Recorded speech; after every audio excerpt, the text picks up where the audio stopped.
Please remember to watch your language. Look, I can't speak without swearing, and I've only got my grade 10, and I haven't had a cigarette since I've been arrested, and I'm ready to snap. So I'd like to make a request under the People's Freedom of Choices and Voices Act that I be able to smoke and swear in your courtroom. Because if I can't smoke and swear, I'm The following programming may contain content that some listeners find offensive. If you are sensitive to foul language or explicit content, please turn your radio the off now.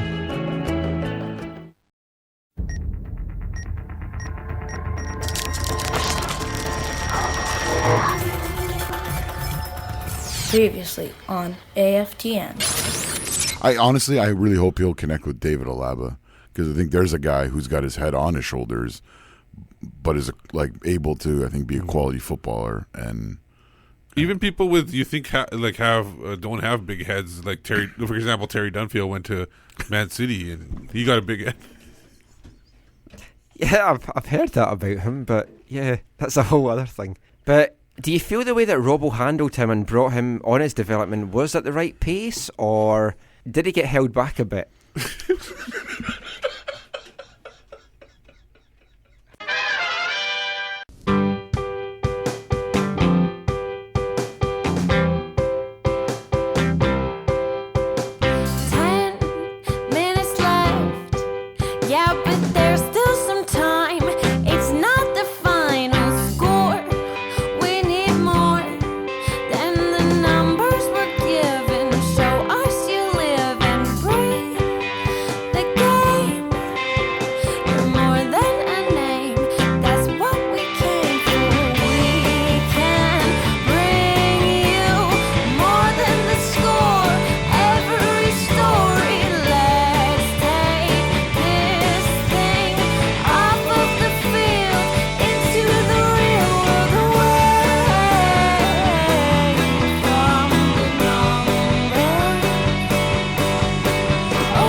Good evening, everyone. You are listening to There's Still Time, the AFTN soccer show. And yes, we are ready to burn it down as we broadcast on 101.9 FM, CITR radio, from the unceded Musqueam territory at the University of beautiful, sometimes rainy, sometimes dry, British Columbia. If you listen to this show on the podcast, this is episode 307. I am Michael McCall. Steve Pander. And I'm Zachary Adam Eisenheimer. And just what size of shirt do you take? Is it medium? Medium would be I'm just putting in your shirt order. Okay. Awesome. Yes, we're bringing out a range of shirts. Well, we're not, but we're contributing to somebody that is bringing out a range of shirts. It's fantastic. I think it's coming from the vocal minority. Which we will come to. The first show of the off-season. Little bit concerned that we'll have 2 hours worth of material. I honestly thought we were just going to be stretching stuff this week. Yeah, I had all my games lined up, but it's been an eventful week. Yeah, all those cup matches. Yeah. Yes. Now, I know you are not a big wrestling fan, Zach, but Tuesday. Well, hang on. 7, 8-year-old Zach was into the wrestling, but not anymore. Little Zach. Let's call him Little Zach. Well, Little Zach used to be a fan of wrestling. Steve and me are fans of wrestling. Although not whatever that Crown Jewel pay-per-view was. Like I said, I cancelled my network the day before. That was a good decision. I haven't even looked at the results. Really, I know what happened, but I didn't even look at what the details were. Terrible. Talking of terrible. Tuesday, Whitecaps end of season media day. It felt a little bit kind of like wrestling. It's like some guys turned heel. Some swerves. Yeah, some swerves. Some guys turned face. Russell Tybert came out first of all. Now I was trying to think what wrestlers' music could each of these players have come out for, and I'm thinking Russell Tybert, possibly The Undertaker, because he did bury some of his teammates a little bit. or Triple H's, because he played the game. Yeah. The only thing with Russell Tybert coming out to the Undertaker's thing is, I mean, it starts with a big dong. And when you think big dong and Whitecaps, you think Terry Dunfield. Of course. So I'm not sure that Russell can take that mantle on or not, but we'll find out later on and see how that goes. When are you going to find out later on? I'll just ask him. Okay. Yeah. I thought you guys were going to go with some of my Game of Thrones kind of friends. It did feel like the Whitecaps' Red Wedding. Yeah, that's what someone said to me. Yeah. It was like a lot of bloodletting going on. More bloodletting than a 19th century doctor. Get the leeches out. Yeah. Which I think is what they're actually trying to do at the Whitecaps right now. They are trying to get some leeches out. I don't know. It felt like the biggest mutiny in MLS since Tampa Bay were in the league. That was the reference to the team. Yeah. Oh, man. But, I mean, what did you make of it all, first of all? Before we delve into it, I mean, Steve and me were sitting there agog. And then let me just paint the picture for everybody. I don't think I've looked at you more during a 2-hour period, and with a puzzled look on my face. We would, and forward turning around to talk to us as well. And the thing is, we would turn at each other at the same time whenever we hear something like a certain topic was brought or the comment was made. We actually turn to each other at the same time. Go, what? The funny thing was, we weren't going to record all the audio because we didn't need it all, so I didn't bother recording Daniil Henry. And then it's like, I might need some of the stuff that he said. But it was, I'll be honest, I'm a masochist. I've got a perverse sense of humour and enjoyment factor. I loved it. That was entertainment. That was wonderful. Oh, no, it was definitely not a vanilla answers. There were no vanilla answers with anybody. Ups and downs, heartbreak, anger, tears. Yeah. For those, the one thought that was running through my mind as things were playing out in tweets and then listening, I was like, the people who, for the Whitecaps for them is about entertainment and being entertained. I think Tuesday was probably an enjoyable day for them. I don't think it was enjoyable for the media team, I have to say. I feel sorry for Mr. Whitecap. I felt sorry for all of them. It's like, I don't think anyone really expected that shitstorm. All of them? All of it in the media team, yeah. Okay. I like the media guys. I love Mr. Whitecaps. But we won't play this in the show because we think we might overrun tonight. Shock horror. But we'll play, if you listen to this in the podcast, we'll play some of the bloodletting audio. And you've heard it. You've heard it all. I mean, before. you've all heard it. But just in case, we do have folk that listen to this all over the world, so they might not have heard it. Yes. They haven't spent the 2 hours watching the videos. I had to watch it all a second and third time and listen again. It was. I got to get my notes up from it. Yeah. But we'll play. If you listen to this on the podcast, we'll play you the audio now as it kind of played out. So we'll have Russell Tybert, Daniil Henry, Stefan Marinovic, Kendall Waston, and Bob Lenarduzzi as well.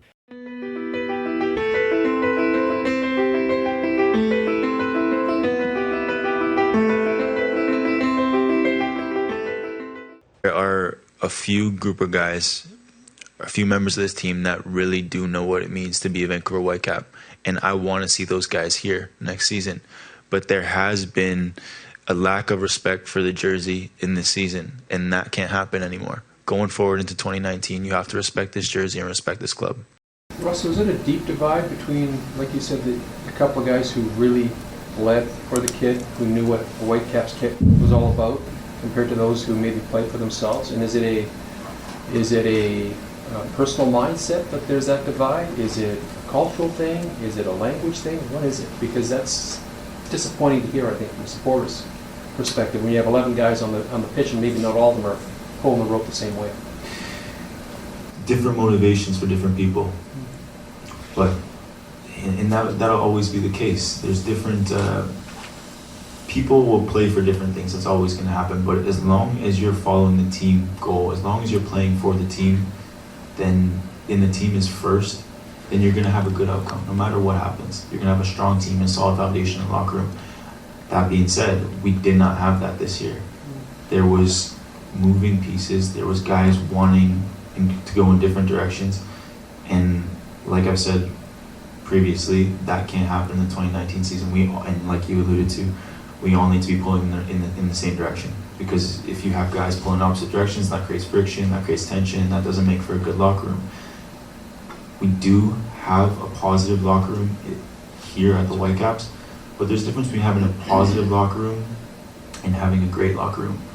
And I wouldn't say this season we had a great locker room.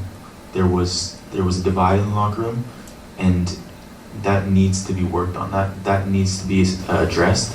And that can't happen going into next season because first and foremost, you need to have a good locker room with a good group of guys. And we do have a few and a core group of guys that, like I said, I'm hoping will be here next season. At a certain point, you kind of felt like guys are here for themselves, and I think when you play for a team, especially for a club, you have to have something that drives you to want to win and build instead of your own personal desires. You know, kind of personal success kind of comes from what's done within the team, and they kind of go both hand in hand. So I think the biggest thing that happened was when we lost our coach. A lot of that late in the season, I think I kind of went, the kind of desire or this shifting since some people play definitely happened. Daniil, what do you think that boils down to? Because I mean, we can single out some guys as Robbo guys, but for the most part, you guys are more or less Robbo guys because Robbo brought you in or were drafted under Robbo's watch. What do you think it boils down to that took a coach firing to put that kind of divide down? You know what? I think we're professionals. We need to go about our business professionally. I don't think that everybody did that. I think certain things kind of escalated and kind of took from the team. We don't want any situation bigger than the team. So it comes down to pride, self-belief, and just being a man. So I got to agree with Russ. And the teams I've been with before, I've never seen such a team that had a lot of clicks.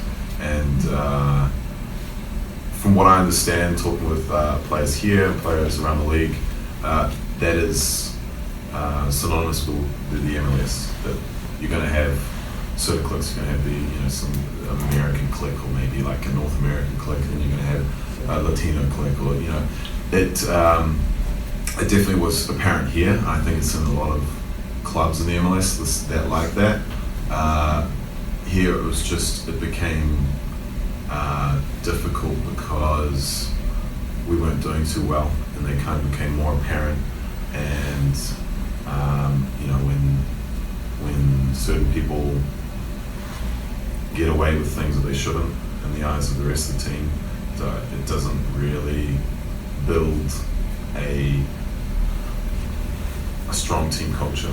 And so like say for example, we're all sitting in a room and one of your reporters gets to mouth off to me or whatever and doesn't get kicked out of the press conference. You feel kind of like, well, why should I do the same? Why should I try to be professional, whatever? So in a sense, like Russ said, I think it was very apparent this year when the going got tough that players didn't come together as we should have. But your true nature came to the forefront, I think, especially some players here. If somebody's saying that only 2 or 3 guys play for the Whitecaps, it's not right. Or maybe he was the only one that played. So I just leave it. What I don't like is two-faced people, So I was really angry at some things, different things, and if I don't trust, I better walk away. Given, what's been suggested here today by the people, the players that came in here previous to me, we have a culture problem. There's no doubt about it. When I say we have a culture problem, the culture problem is within the soccer group.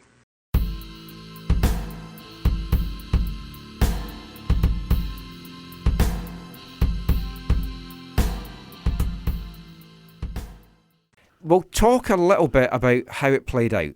And there's been various things. JJ Adams wrote a piece in the Province, in the printed version of the Province today, and it went online yesterday, about whether it felt that the whole day was orchestrated. Was it orchestrated by the front office? We were was it a master plan? We were discussing that too after. Like you had to stay behind. We were walking outside, and we were thinking, was this just the way it was set up? But then you're thinking that's too much work to get this all like working, and the way people answered after each other, I don't think those people were expecting what was said either. Well, when I listened back to it as well, it's interesting. Like Russell made his comment about players need to play for the jersey. Well, which was very similar to Sporting Kansas City's comments. And it moved on a little bit, but then Jay Janower from Global TV, he was the one that actually asked the question about, so there's a divide in the locker room. What is the divide? What causes the divide? And he used the word divide. Yeah. Russell hadn't initially used the word divide. Yeah. And then after that, it was like divide and conquer season. Yeah. But I mean, the first time click was used was Marinovic. Yeah. And that was the fourth person or something. Yeah, like I was expecting DX to come out or something, but that didn't happen. But I mean, what did you make of it, Zach? No, some of the language or whatever, you can say, okay, did they know what language is going to be used or blah, blah, blah. But like, there's no way that they didn't know that, Russell was going to say some of the stuff that he said, in my opinion. And when I say them, I don't mean Mr. Whitecaps and his comms friends. You mean the front office? Oh, yeah, I mean, yeah. There are people. I do disagree with you on that. Really? I genuinely don't think that it was orchestrated. Oh no, sorry. I'm not saying it was fully orchestrated, but there's no way. Because, in my opinion, Russell has been the link between the higher-ups. That's where they've been getting their player perspective from, is from Russell. I could be wrong, but it's pretty hard not to see that. And you're speculating, essentially. Hard speculation. Could we call it that? Okay. Yeah. But, so I find it hard to believe that they wouldn't know, in part, what he was going to say. And here's the thing. Regardless, when it came time for Bobby from the front office to answer questions, to address what had gone on, he was happy to talk about it like, we knew about this, and the person who was responsible for that, we just got rid of them, as opposed to actually like showing leadership and actually dealing with a problem, as opposed to passing the blame or writing it in your journal to be like, oh, when we let this person go, we can come back to this and say, this is one of the reasons. And you can run an organization that way. That's fine. But to me, this is a sign of how the Whitecaps lead and how they function. And it's a sign for me of the extreme unhealth of how they function as an organization. Yeah. I mean, what do you feel, Steve?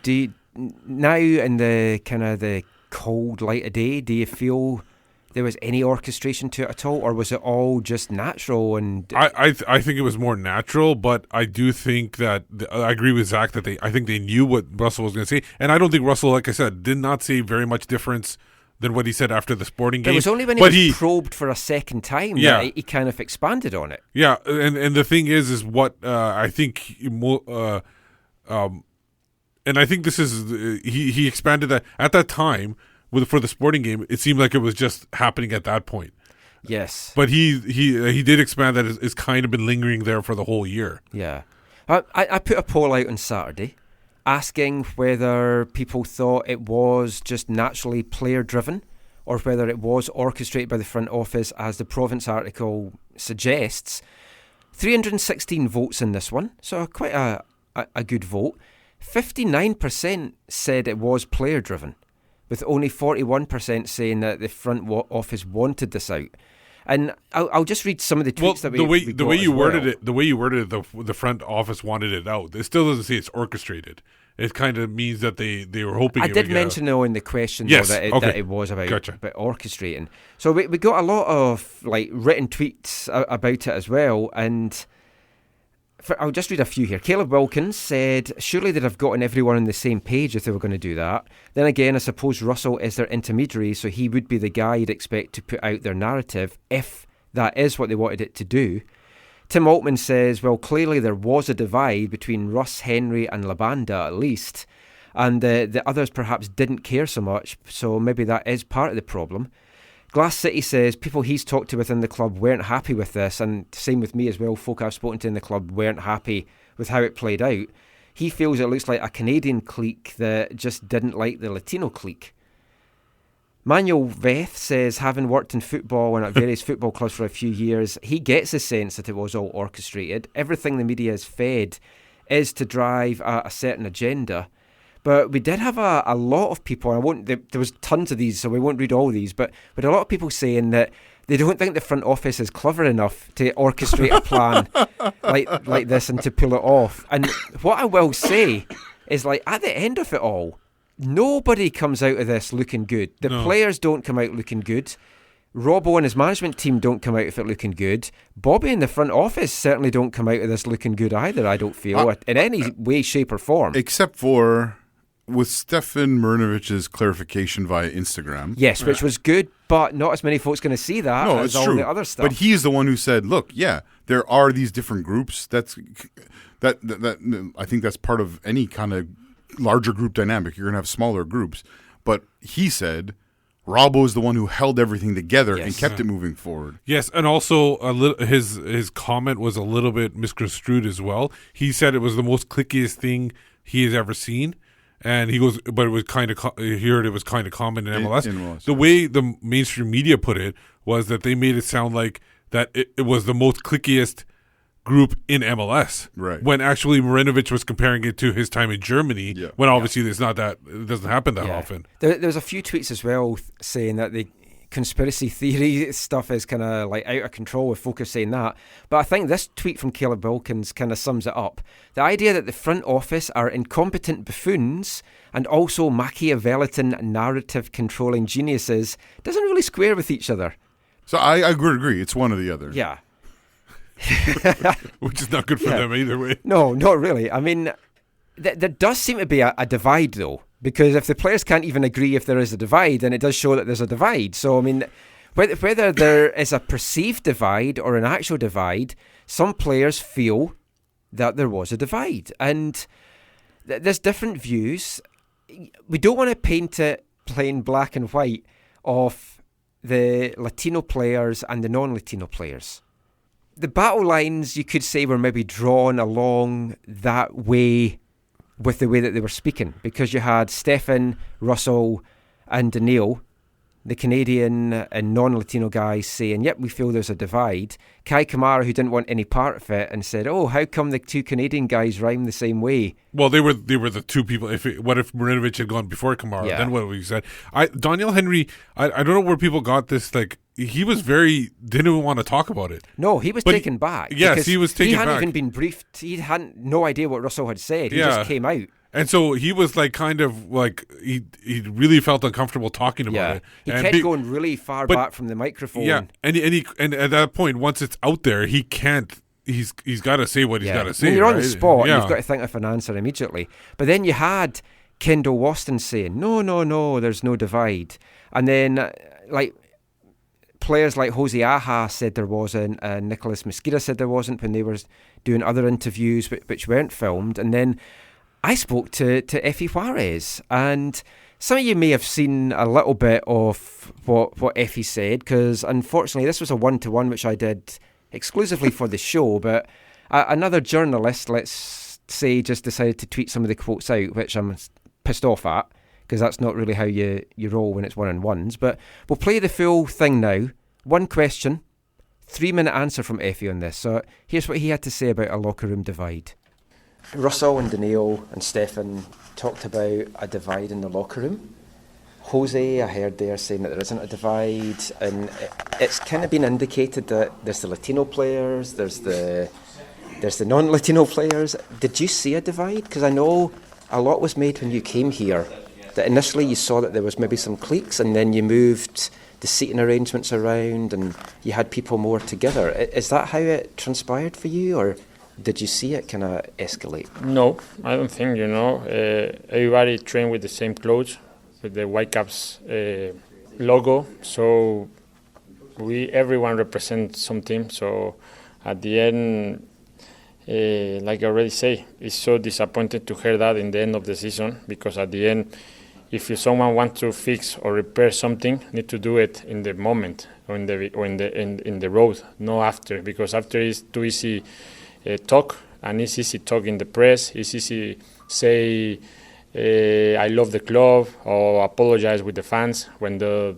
really thing is only the truth is in the field. When you want to talk, you need to talk in the field, not talk in the press, because for me it's coward, like someone talk in the press and after go to the field and don't do anything, or go to the locker room and don't do anything. That's a coward, because at the end as well, I thought we are between men, and the men talk straight away in face.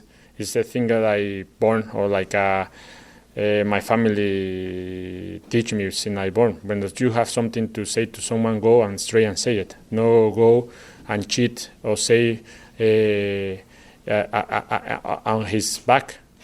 So I don't believe what they say, to be honest. Everybody has his own point of view. I can't say it, and they can say, and it's fair, but I don't respect. To be honest, I don't respect. And because if you want to talk in the press or say things, show it. Don't say it. Show it. Like if you really feel the logo, the club, like you say, do it in the field. And but for me in here, everybody was bad, because at the end, nobody can save it. No one, because we don't make the goals. The goal was the playoff, and so it's too hard to understand to me. To someone comes to the press and say, just 1 or 2 people or 3 people do his job, because at the end, no one does his job, because the job was make the goal, and the goal doesn't make it because we are not in the playoffs. So that's then when they start to think, or now I realize that I've been involved between people that don't really just take care of themselves and not for the team like they say. So thanks so much, Effie, and pleasure talking to you this year. Efrain Juarez there, not as angry as that quote we were expecting from the initial on Twitter. Quote. It sounded like he was yelling, basically, the way it was. He was very calm, angry, but calm. Yeah. And he has a very valid point. Was that media day setting or any setting in front of a public audience the place to air all these grievances? No, I know so many people are so happy that Russell has said some of these things, because now they know some stuff. But this, to me, Russell has created big problems for himself in the future, whether that's in Vancouver or anywhere else. He's now known as a player who will go and talk publicly about things after they happen and after he chose not to deal with them in the moment.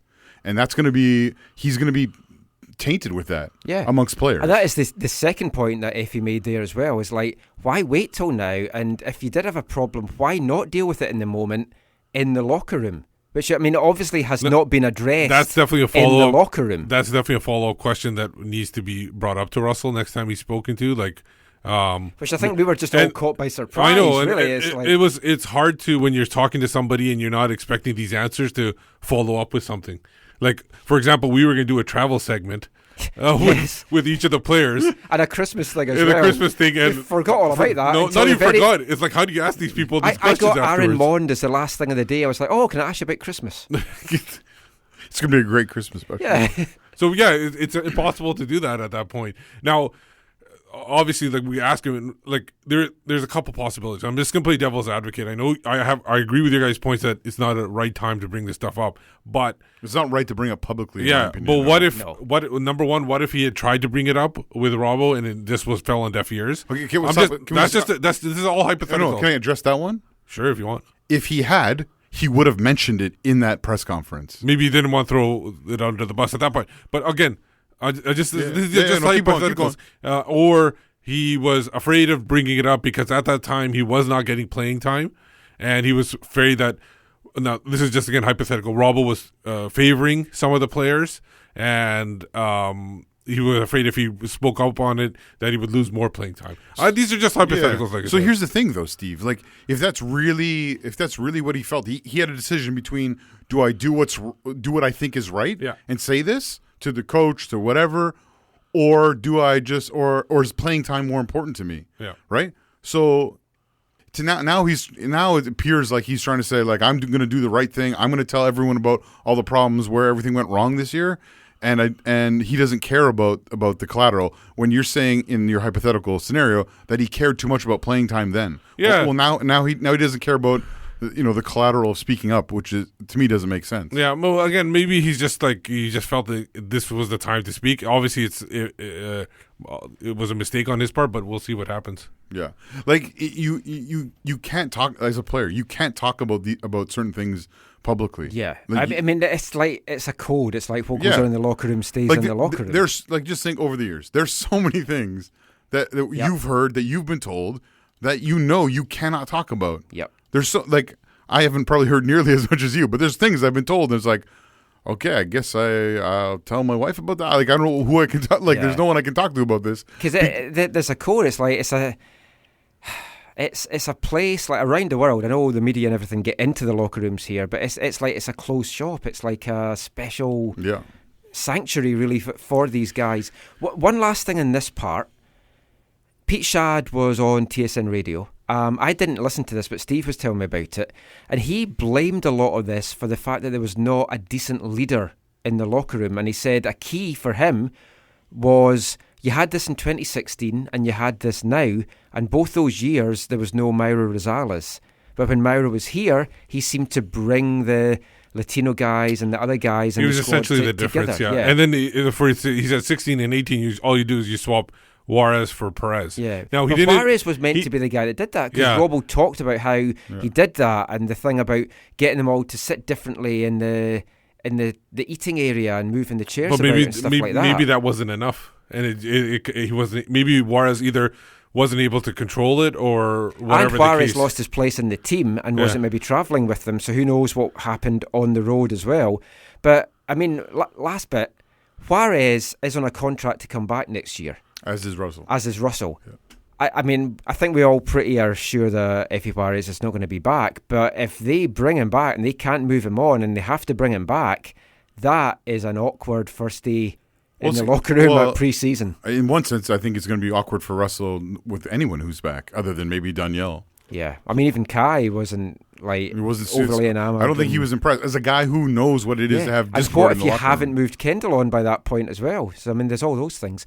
But we've got a lot more to chat about, and we'll be back with some of that after this. Hello, it's Kai Kamara, and you're listening to the AFTN Soccer Show. Yeah, so we're at the carnival, so we're at the circus. See life, it's just a particle, living in dark times, hope it's worth it. The circus life, get too caught up and it hurts inside the circus life, lonely time, shut the curtains tight. First thing the light goes, then jaws will drop like pine cones. I'm repping it, mate, with the right flow. Some dickheads that'll walk on tight ropes. Hit any circus now, you'll find those a hand keeps going and mate, their time goes. Seen it all before, see they come and go and then talk some more. Got fucking animals, weak men that are taxable, deep men that are practical, sheep men that are laughable. One weird guy that looks like a turtle, some play hoops and go round in circles. There's some grumpy cunts called a muzzle, made the circus plenty hurdles. Yeah, so we're at the carnival, so we're at the circus. See life, it's just a particle, living in dark times, hope it's worth it. The circus life, get too caught up and it hurts inside the circus life, lonely time, shut the curtains tight. Mad Hat McGower, we've brought him back for the second week running because it went down so popular last week. Scottish rap.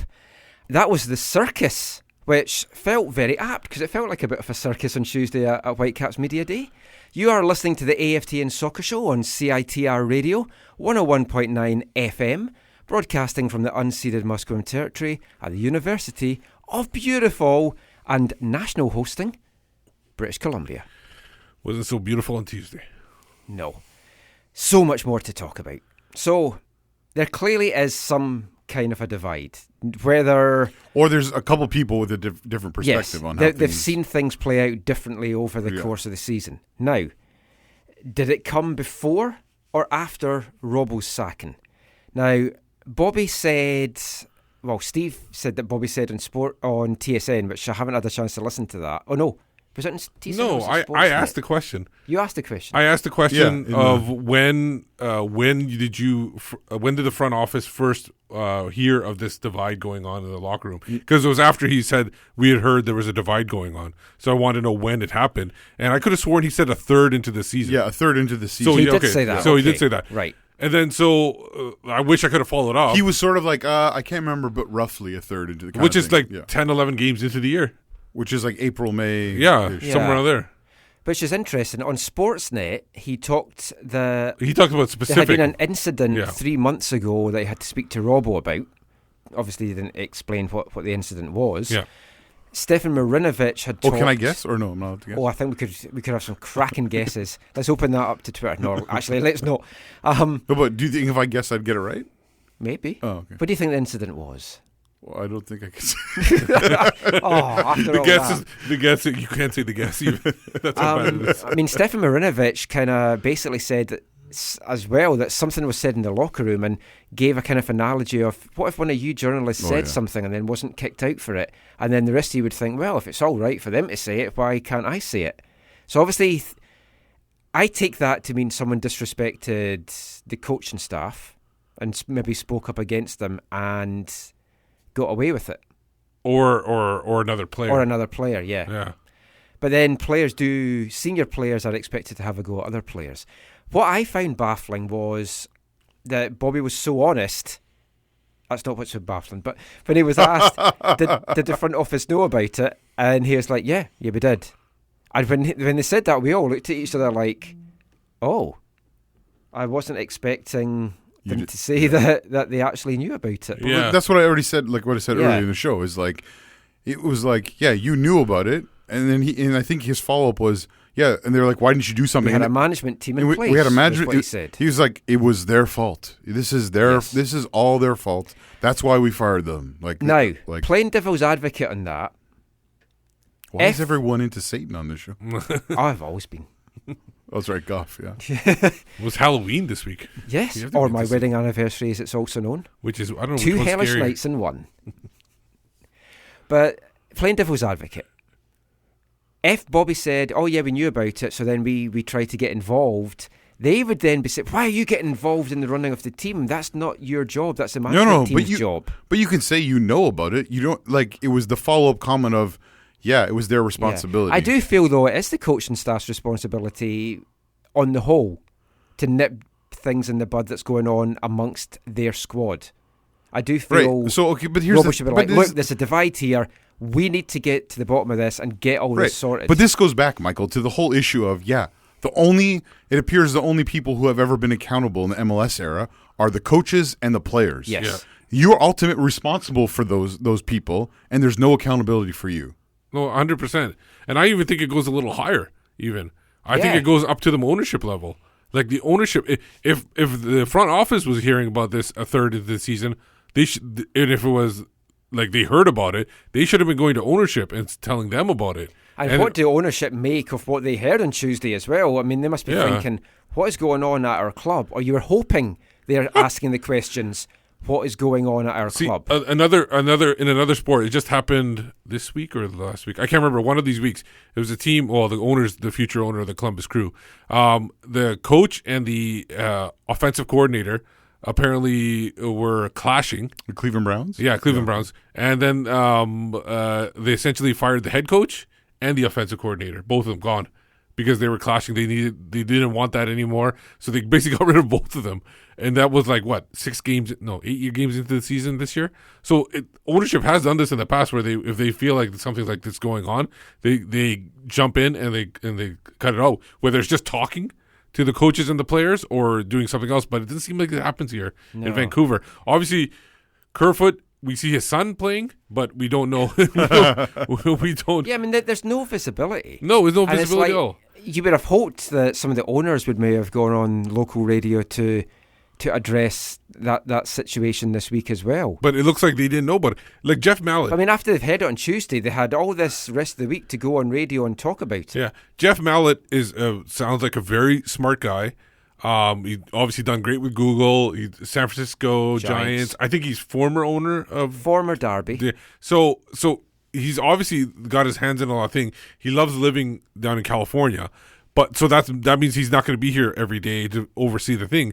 And we're just left with people who are just kind of in the same, like you said, ever since they gone to MLS, it's the same group every time. Well, and that same, except for the first year, in that same group, they've been at the club and or in their roles since well before MLS. Oh yeah, I mean, the other thing, like Bobby was accused of washing his hands of the whole situation. Kind of backtracked a little bit on on the two radio interviews that he did. You and I talked. Yeah. They sat down after this with the communications people, I'm sure, and they said, you need to, on these follow-up things, you need to say this, you need to say that.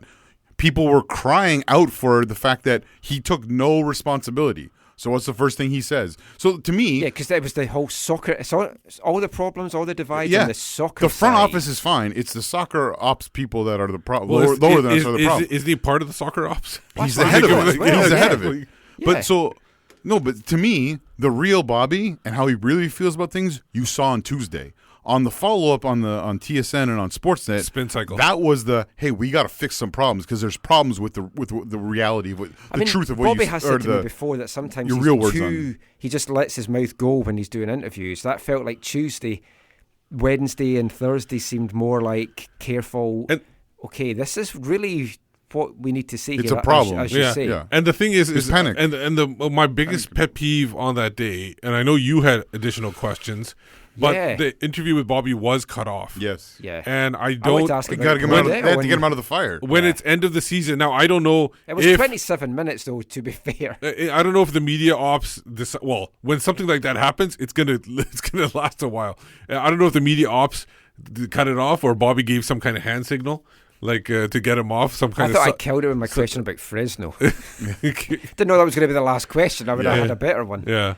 But he was on Sportsnet and I believe on TSN Radio as well. He was quick to praise Robbo, though. Yes. He has said that the club is in a far better position than it was when Robbo took over 5 years ago. So that was nice to hear. Well, because it has felt like he's kind of thrown Robbo under the bus quite a lot. Again, it could fixing his mistakes. Fixing mistakes. Yeah. But I'm just saying it was nice to actually hear that. But again, that's Michael. That's them sitting down and saying you need to say some of the things people want to hear. Like to me, that's not the truth of how he really feels. And like you saw a lot of the truth of how he really feels about a number of things in that 27 minutes. But taking the soccer side out of it, then, if that's what they want to do, this club has to be far better on the business side in so many ways.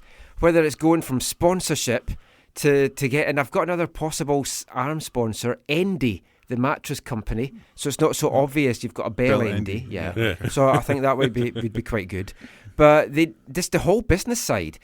Bobby talked about, again, I think this might have been the Sportsnet thing. There's been so many things, it's hard to remember what it was. He was asked, what is the identity of this club? Yeah. And he said, to be an important part of the community. Now, I feel that's nice, but that should not be your first answer. Oh, man. It's a football club. You are there to win on the pitch. Being part of the community is a great little add-on that you do.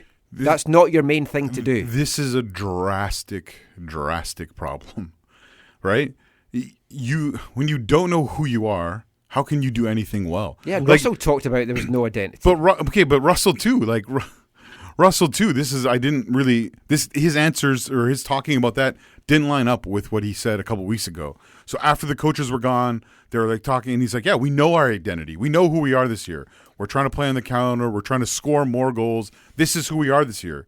Then when the season's over, it's dead. You're trying to deflect. You're trying to put blame on places. You're like, we didn't have an identity. Those statements do not add up. No. Right? But whenever anyone from the front office, whether it's Bob Lenarduzzi or Greg Anderson or one of the owners, whenever they're asked about the identity of the club, it's always the same fallback. We want to be there to develop Canadian players.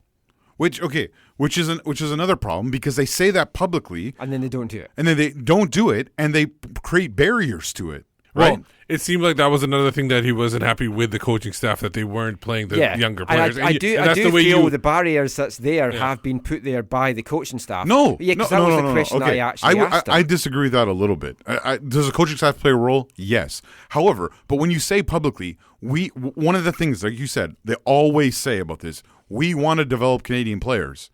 But then you say to the coaching staff, yeah, we want to do that, but you can't lose. Yes. Right? Those things we know when you look at it over these last 8 years don't work together. There's a disconnect between those two things.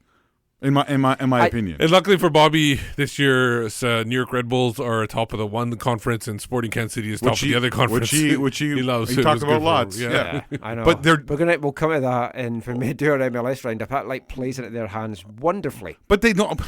It does in one sense, but they don't talk about the money they spend on transfer fees for some of the young players that they have. Yeah. But this is now it's a reset, it's a rebuild. There's no getting around Before I this talk now. about that word, because that's another enraging word, but how can you not know who you are? Like this is they said 2 years ago. The new coach will set a new They said 2 years, but the coach can't set the identity of the club. Well, it depends what you mean as the identity. For me, the identity of the club is what they do on the pitch, and that falls on the coaching staff. No, the culture. Bobby seems to go with the identity of the club is what you do off the pitch, and to me, I don't give a toss what they do off the pitch. But identity and culture to me are closely tied. Okay. Well, the culture that they have is it's just business. It's about dollars and cents. That's the culture, and they're reaping the rewards of that in my opinion, because they don't care about human beings and relationships and all those kinds of things when it gets deeper down, in my opinion. But your identity, you have to know who you are, and the whole culture talk. You can't. The coach will play a role in your playing style, Michael, and how you get those results. But and they've talked about it. They've said, to tie in with we want to raise up young players. They said we want to be Ajax. They don't understand what Ajax is. Ajax isn't just solely about identifying players. It's a whole ethos of what they are as a club and how they do things. The problem is at the Whitecaps, the leadership is not strong. There's not strong leadership. There is a reactionary leadership. That's what those interviews on TSN and Sports Network. They were reacting to the poor response from the day before. Yes, that's all they. That's their primary way of functioning. They were putting out fires by that point. No, but because I've never seen Twitter blow up. But like that's that. who they are, Michael. When we had supporters, when you sit in meetings and you hear them talk about certain things, you know they're just reacting to things. There's no we're going to do this because we believe it is right. We're going to do this because it is the best way. We're going to do this because it is excellent. No, it's all about reaction. No, and reacting to dollars and cents. You're 8 years into the MLS era. And it's unacceptable. And this club is as big a mess as it's ever been in the whole 8 years. Even that first season, which was a shambles. And there needs to be accountability for that. There definitely does.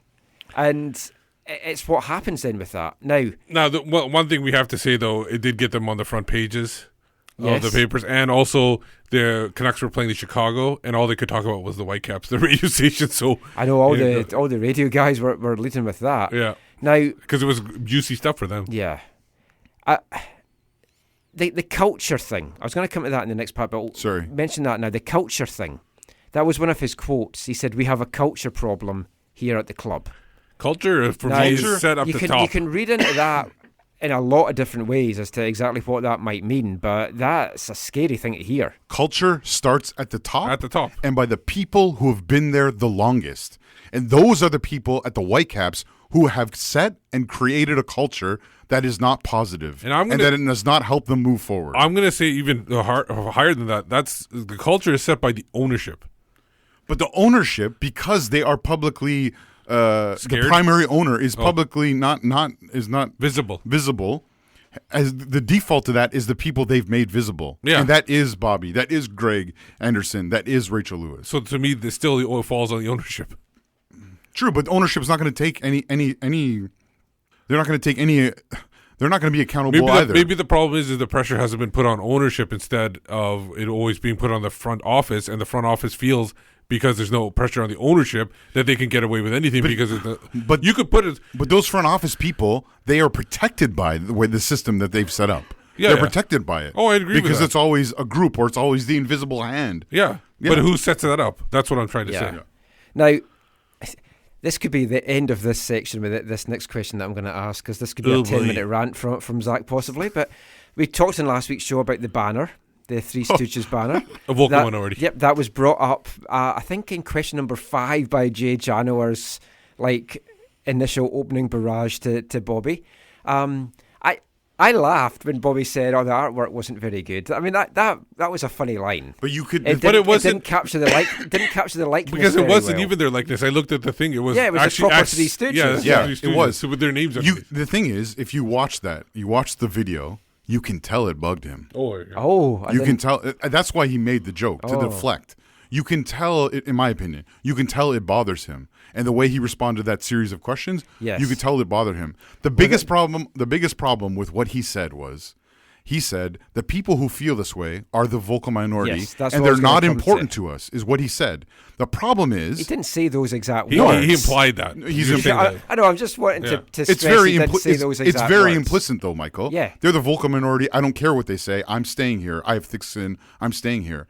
The problem is that vocal minority is the people who do the support in the most vocal ways. And so you are telling a very significant part. I know some people say it's 1% of the stadium or less than 10% of the stadium or whatever, but that is who they've based their whole marketing campaign on for years and years and years. Yep. And you are basically saying, we don't care about you and what you think because it's offensive to us or it's a threat to us.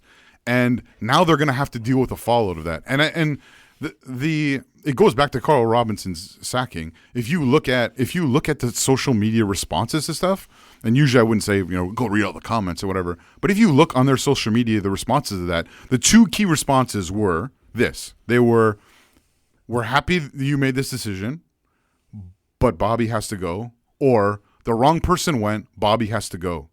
And there is a groundswell of not just a vocal minority of people, not just the supporters who sing at games. There is a huge, a growing groundswell of people who have recognized that this group in leadership have not been good leaders and need to be replaced. It's very dangerous to dismiss a groundswell like that as a vocal minority.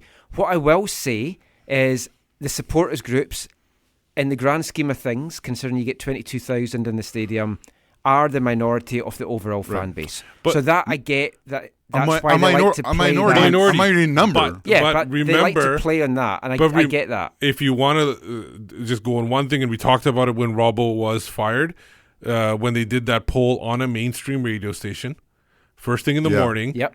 They did it, and it was, if I'm not mistaken, 70% combined was front office and ownership was to blame for the team. I don't know if your number's right, but they were the top two. I'm combining it. Yeah. I think it's 70 to 75%. Robbo hardly got any of the votes. He was last. Yeah. But it's dangerous, and it's just angered the people that are being vocal really to start with. And it's not when you're wanting to reset, when you're wanting to rebuild. But I do know there has been a lot of issues on both sides this year, which we're going to come to. We need to talk about that word reset after too. Yeah. Well, let's continue this chat then after these messages. Hi, I'm Jordan Much, and you're listening to the AFTN Soccer Show. Hello, mate. All right? Yeah, I'm all right.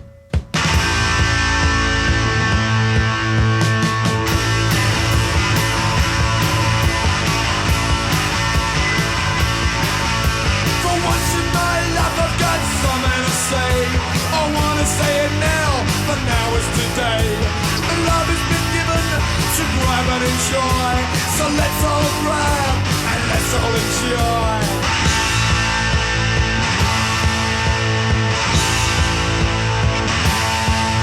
In the case, are you naughty?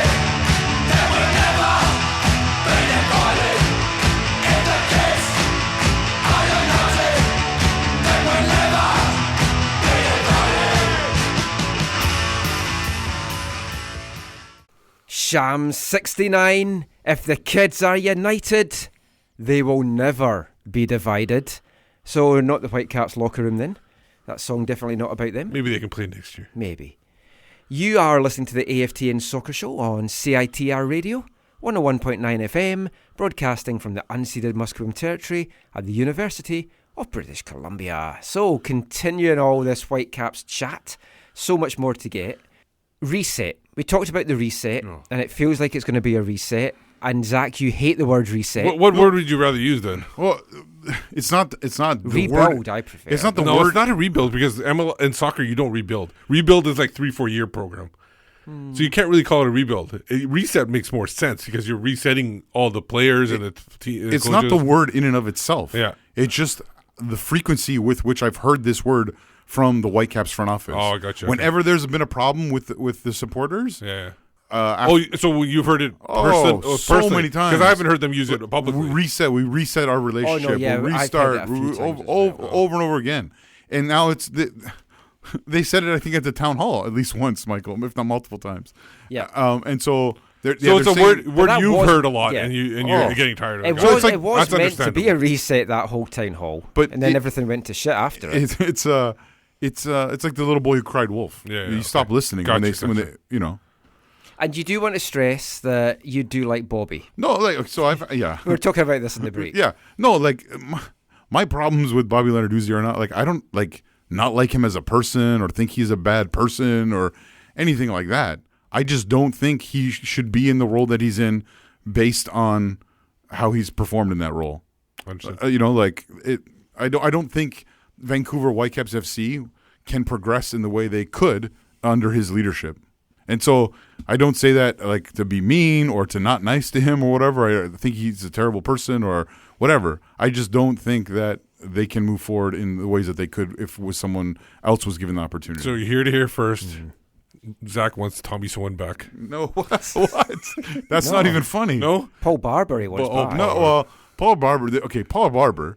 The problem with Paul Barber was he didn't like the supporters at all. He didn't like He didn't like the supporters, but he actually did a lot of good things for the club. Yeah. Except for supporter relations, where he was a bit of a nightmare. Yes. But the problem with what happened with Paul Barber is what happened with everyone else at Vancouver Whitecaps. Once you get offside with Bobby, Anderson, and Lewis, then they get rid of you, or they freeze you out, or they make you want to leave. And he's just another example of that. Now, we got a tweet from Jonathan at Loge D Vancouver. I never know how to pronounce that, but he said that Shad brought up wages as a potential reason for the divide between the players rather than necessarily personalities, comparing Juarez, Blundell, Teixeira to Tybert, Levi's, Nowinski, etc. He feels that is understandable, and it might be why Tybert may have wanted to speak out about playing for the club. He feels that Russell deserves to speak out about commitment because he's always leads by example in that regard. But Optimist Anonymous at High on Caps replied, just because he deserves it doesn't mean that he should speak out. Right, totally. Like, there is some truth in some of the things Russell said. We've talked about some of those things already. Yeah. And Ronan T. Allen says that you're really fired up and you're going to be exhausted by the end of the night. Yeah, I actually was. You obviously can't see this on radio, but I was trying to do the calm down Zach, because I do want him to make it to the end of the show, because I think we're going to go beyond 1 o'clock today. Very possibly. Right. Never. If we're talking about a reset, a rebuild, whatever, part of that obviously comes with the new coach. Wait, can we use a different word? No, we're moving on. Mark DeSantos. A rezoning? A rezoning. What will the NIMBYs say about that? I don't know. I don't know who NIMBY is. Mark DeSantos. Who? I don't know. He's some guy. He's played against the Whitecaps Coach, in the past. Coach Montreal. Yeah. That's where I know the name from. Yeah. I don't know what he will have made of watching like his future potential locker room implode in front of him. That would have been interesting to get his thoughts on that. Because LAFC, we'll come to that, but they're out of the playoffs now, so Mark DeSantos can get announced any time. What I was told was Mark DeSantos was appointed the Friday before the Portland game. So he should be coming that soon. Friday? I thought it was the Friday after that. No, Friday before the Portland game. And like the deal was signed. Yeah. Yeah. Well, signed or agreed upon, a verbal agreement. Yeah. And I'm assuming it's Mark DeSantos because I was just told the deal was done that day and it should be Mark DeSantos. Although I do want to talk about another coaching candidate in a second. But DeSantis' coaching style, we won't go into it in a lot of detail just now. We'll do it after his appointment. He likes to play a 3-5-2. He likes to have Brazilian players, so more Latin connections there. So, but I mean, any future coach, whether it was DeSantis or anyone, sitting watching that on Tuesday, what are they going to think of the club that they're coming to? It's in shambles. Does that benefit them? Because they think, well, can't take it much lower than this.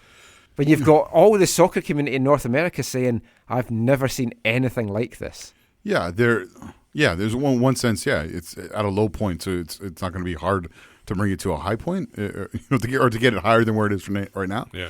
But the problems for an incoming coach are still dealing with the limited spending in spite of potentially the Davies money. You have the Davies lottery.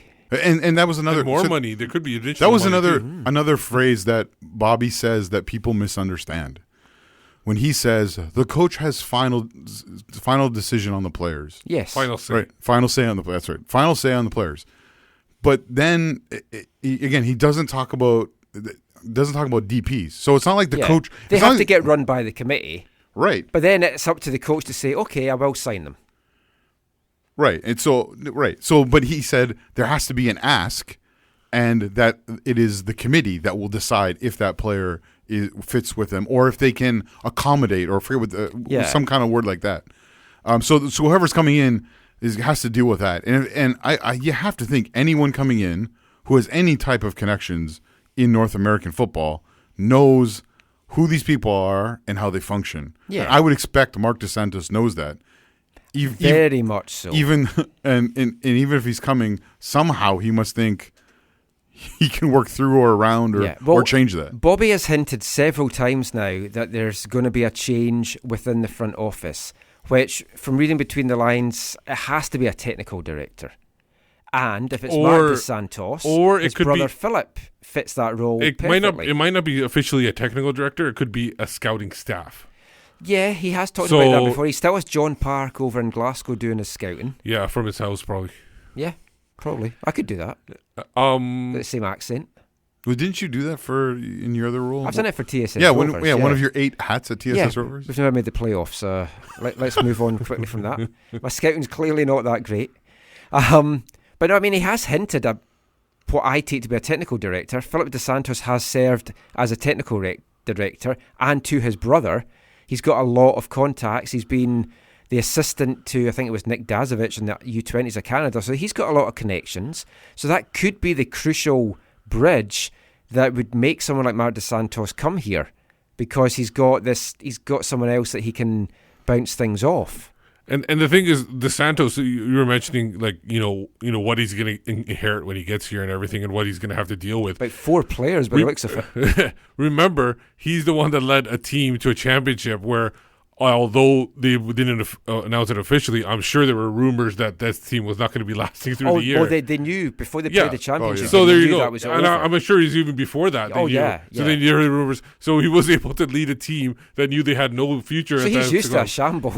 But you're right. And he, as you mentioned before, he worked with Joey Saputo, so he knows how to deal with meddling people. He knows how to deal with a big cheese. But and he's a furry. But the Delta situation, it was easy. It was us against the world. That was really easy, which is very much in line with the Whitecaps mentality over the years, right? It's us against, everyone's against us in MLS. The referees, the league itself, our limited spending, whatever. All these things. The supporters. Now, a lot of folk.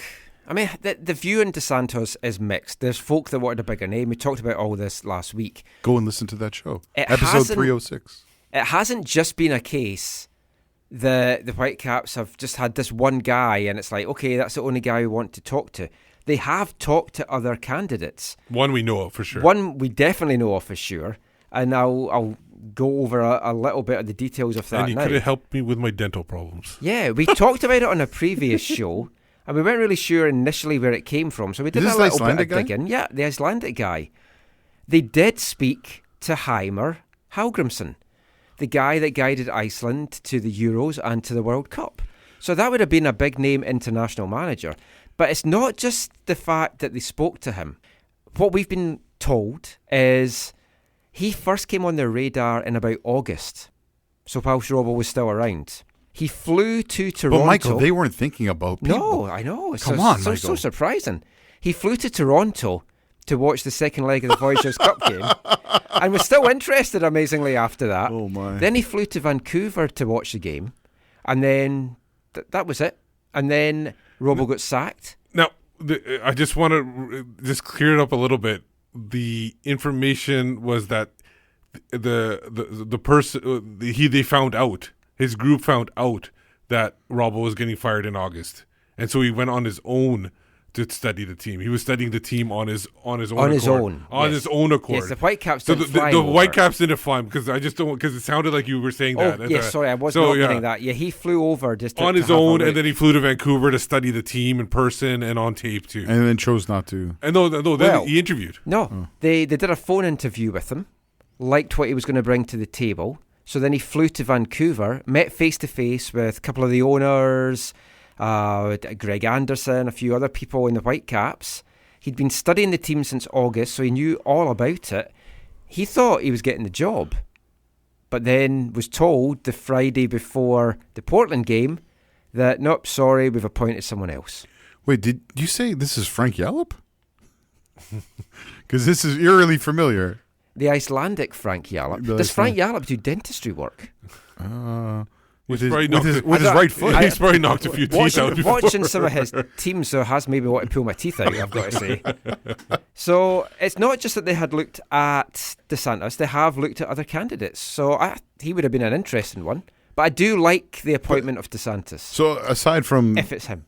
Aside from the Icelandic fellow, doing his background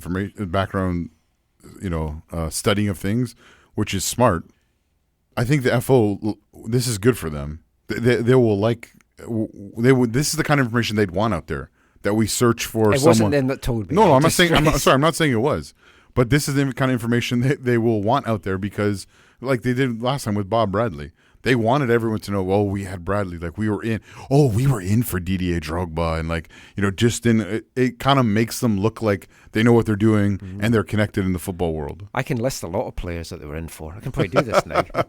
John Terry. I think you thought I was joking when I talked about John Terry. No, I just laughed because that's what I think of John Terry. He nearly did join the club this year. In the past, Lee Griffiths plays with Celtic now. He was on loan at Wolves. Robo wanted to bring him here. So did Owen Coyle. Wait, we're doing a whole list now? Well, just thought I'd mention should I get these. the flash five? No. Owen Coyle wanted to bring him here as well when he was at Houston. So they said, well, okay, let's just agree that neither of us will bring him here. Then he went to Celtic and lit it up. He does have, I think, children by 3 different women, so it maybe didn't fit the character that the Whitecaps have. Or maybe that would have been a great locker room. Who knows? Also, we're talking about John Terry a second ago. Oh, yeah, something about wives, isn't it? Yeah. Well, he burned his bridge. Can we talk about more players? More players? I do know that Alfonso has a future teammate that could have been a Whitecap. Yes, I do. Let's do not know talk that about as that, well. though. In more detail, let's not talk about music to people's ears. But whenever the new coach, Mark DeSantis, I tweeted out that Bobby was talking about the new coach, and then I did cough, Mark DeSantis cough, and folk thought Bobby had actually gone cough, Mark DeSantis cough. I was like, no, sorry about that. Obviously, Twitter doesn't cover things the way that I want. But who knows how many players he's going to come back to. There is 10 on contract. Steve did his excellent annual out on the bubble this week. And where was I, Steve? Someone pointed out to me by DM, you didn't obviously deliberately do this, but you got rid of all of Avid and David Baldwin's clients in that. No, I didn't. I didn't even check to see who were the clients or anything like that. And if you haven't followed Avid's Twitter meltdown this week with Mike Martinego and Glass City, check that out. If the tweets are even still up, that was phenomenal. I have a feeling most of them were deleted. A lot of them were deleted. It seemed like because when I at one point I went back on and it was talking about a lot of because Aaron Ramsey is like but the Arsenal fans are on them now as well. I think they've been back and forward with them as well. Those were the ones deleted. Aaron Ramsey is like worldwide. It's a world wife. No. I can't remember what it's called. The WWE, WWF. Yes, the World Wildlife Fund. That's it. Okay, and so he was pandas wrestling each other. All the tweets were about that, about how they were trying to save the wildlife. Oh, and so I think they deleted all the other tweets. They must have then. A couple quick things. One, I can't remember my second thing now. Okay, but one is the fourth thing. Just to clarify, David Baldwin, who was hired to be Greg Anderson's consultant. He's left with Robbo, right? Yes. I'm taking it that business connection will have ended. They're at a Starbucks right now. Yeah. I know what I was going to say. The Twitter is not a great place for At the best of times. No, sorry, let me clarify. Oh, that was funny. Other social media networks are available. Twitter is not a great place if you're a person who's concerned with truth. Insert social media is not a great place if you're interested in the truth. I was watching. Facebook may have had a few issues with that in recent months. No, because I was watching this as everyone else was. And as much as I understand people's perspective of, hey, avid people or David Baldwin's people or whoever you are, it probably doesn't paint you in the light that you want to be painted in. Yeah. As much as I appreciate that, I can understand a frustration of someone saying something that you feel is not true that you need to correct or you need to bring light onto. Now, I'm not saying that was appropriate. Well, let's talk about what the big thing was, which was whether there was this bust-up that the province reported that there had been a bust-up in the locker room in Toronto after the Voyageurs Cup. Bust-up is a bit of a strong language. I mean, the province basically said that one of the coaching staff told Bobby came in and told him to basically fuck off, is what they were saying. That's been denied by some parties. Right. No, but that's the thing. Like, it may not have been whoever told the story might have said F off, but actually they never said F off. And that's they just the said, thing. The avid people might just be saying, look, part of this information we told is incorrect because no one told them to F off. They told him to get out because it's not his place or whatever. They didn't want him there. That's how I was told it. Yeah, because they don't want him there because he's not renewing their contract or whatever, which totally makes sense. But apparently other players have said it did happen. So no, okay, so there was a divide. Who knew? No, okay. Divide. The only player I've heard from is someone who wasn't. It's not probably the person people are going to think it was, but it was not. It was not someone who was there. But they heard they were already in the team bus, and they heard that something happened, but they weren't able to say it was X, Y, or Z. Well, let's get on to some of the players, and let's start with Kendall. I think this part's probably going to go into two parts, so not just Kendall. Now, it was everyone, all the media that were there on Tuesday, we arrived, we were just dying for Kendall. That's the main thing we wanted. We wanted to hear from Kendall, and we wanted to hear from You just wanted to see who was going to double down. Yes. Yeah. We fully expected him to sit down to go, yes, Pappy, I want to leave.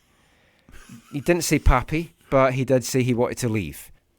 What's your thoughts on him? We touched on this last week because you said the season was over. We disagree. What's your thoughts on him, though, still like being so vocal about this? He's sticking to his guns. He said he's a man of his word. He's an honest man. When he says he's leaving, he's leaving. Bobby's initial tone was, well, he's under contract, but he seems to have warmed, saying they've had 4 meetings and they're working all together to try and find an exit strategy. I'm going to do the opposite of Russell Tybert and not share everything I know about the situation. Can we call it Kexit? No. Wexit? No, that's not good. No. Waxit? No. That reminds me of your other social media platform that you're trying to... I was going to not go down a Priscilla... Yeah, please. No. Okay. So, here's all I would say, and it's I think similar to what I said last week. I think there's more going on. There's definitely more going on to this than obviously is in the public. And there are things that Kendall has said / alluded to that we don't know and we might never know.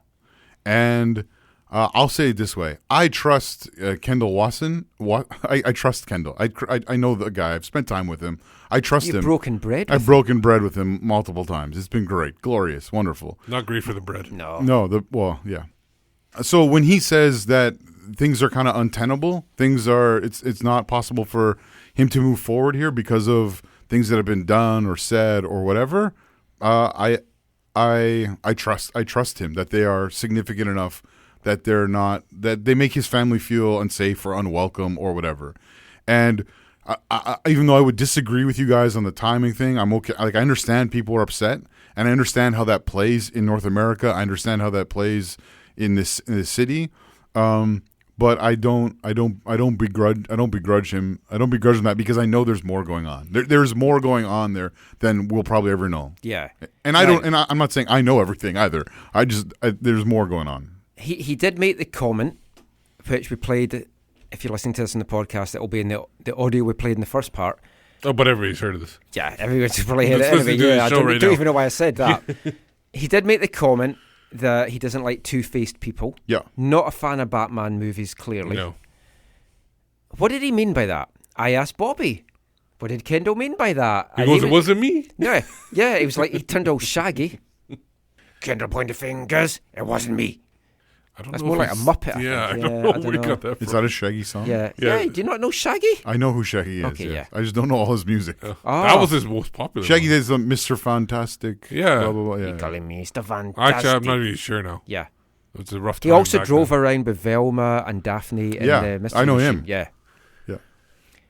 Great guy. I heard he just moved to Canada. But the Two-Face comments, I've no idea where we're at with this now. What did you take it to mean? Because I took it to mean the front office. Okay, but Bobby said it's not the front office. Okay, there was 3 options. Zach, Kendall assured him it wasn't. Zach, you don't have to answer this either, in case you know too much. Oh yeah, that's true. Now, for me, the speculation, and me and you talked about this too. There was 3 options. Two-Face could either mean the front office, like everybody thought it meant at the time.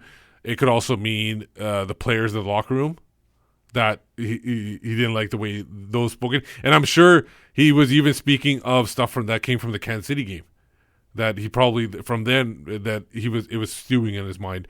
Number 3, it could mean the stuff that happened from months ago about how some of the supporters really railed against him at that time. They cheer for him when he's on the pitch, and then they attack him on social media. Exactly. So those are my 3 guesses of what they are. Well, it's the latter that I'm going with now, because I do trust that Bobby had that conversation with Kendall, and that Kendall said, yeah, I wasn't talking about you. So if he wasn't talking about the front office, I do feel he's talking about, because I don't think it's the Two-Faced for players, but it could be. Yeah. But I do think he's meaning the supporters, because I do know that there has been threats made to them as well. And so I haven't asked them about that comment. My perception would be it's definitely partly comments from players. I think that it ties in with what Efrain Juarez said, and so I think that would be my guess. In terms of Bobby saying it wasn't me, I asked him, wasn't me. It's no one in the FO. It wasn't me. I haven't asked Kendall about that, and so yeah.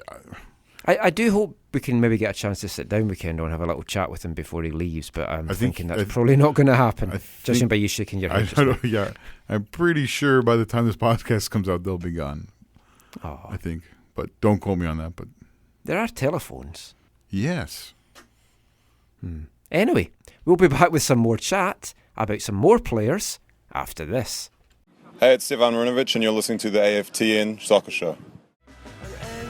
Fitting for the start, you twist and tore our love apart. Your light fingers through the dark, shattered the lamp into darkness. It cast us all. No, you've got it the wrong way round. You shut me up and blamed it on the brown. Cornered the boy, kicked out of the world kicked back a lot fucking harder now. If you wanna try, there's no worse you could do. I know you lie, I'm still in love with you.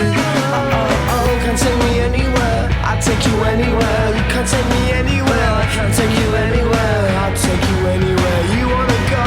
Oh, you can't stand me, no, you can't stand me, no. You can't stand me, no, you can't stand me, no. You can't stand me, no, you can't stand me, no. You can't stand me, no. You can't stand me. Welcome back. You're listening to the AFTN Soccer Show on CITR Radio. So we're into part 4. We have 3 more parts to go, I think, because of the way that we're doing this. We'll maybe try and speed this up a little podcasts? bit. Folk have nothing else to do this week. Have they? Well, I do, but we won't go into that.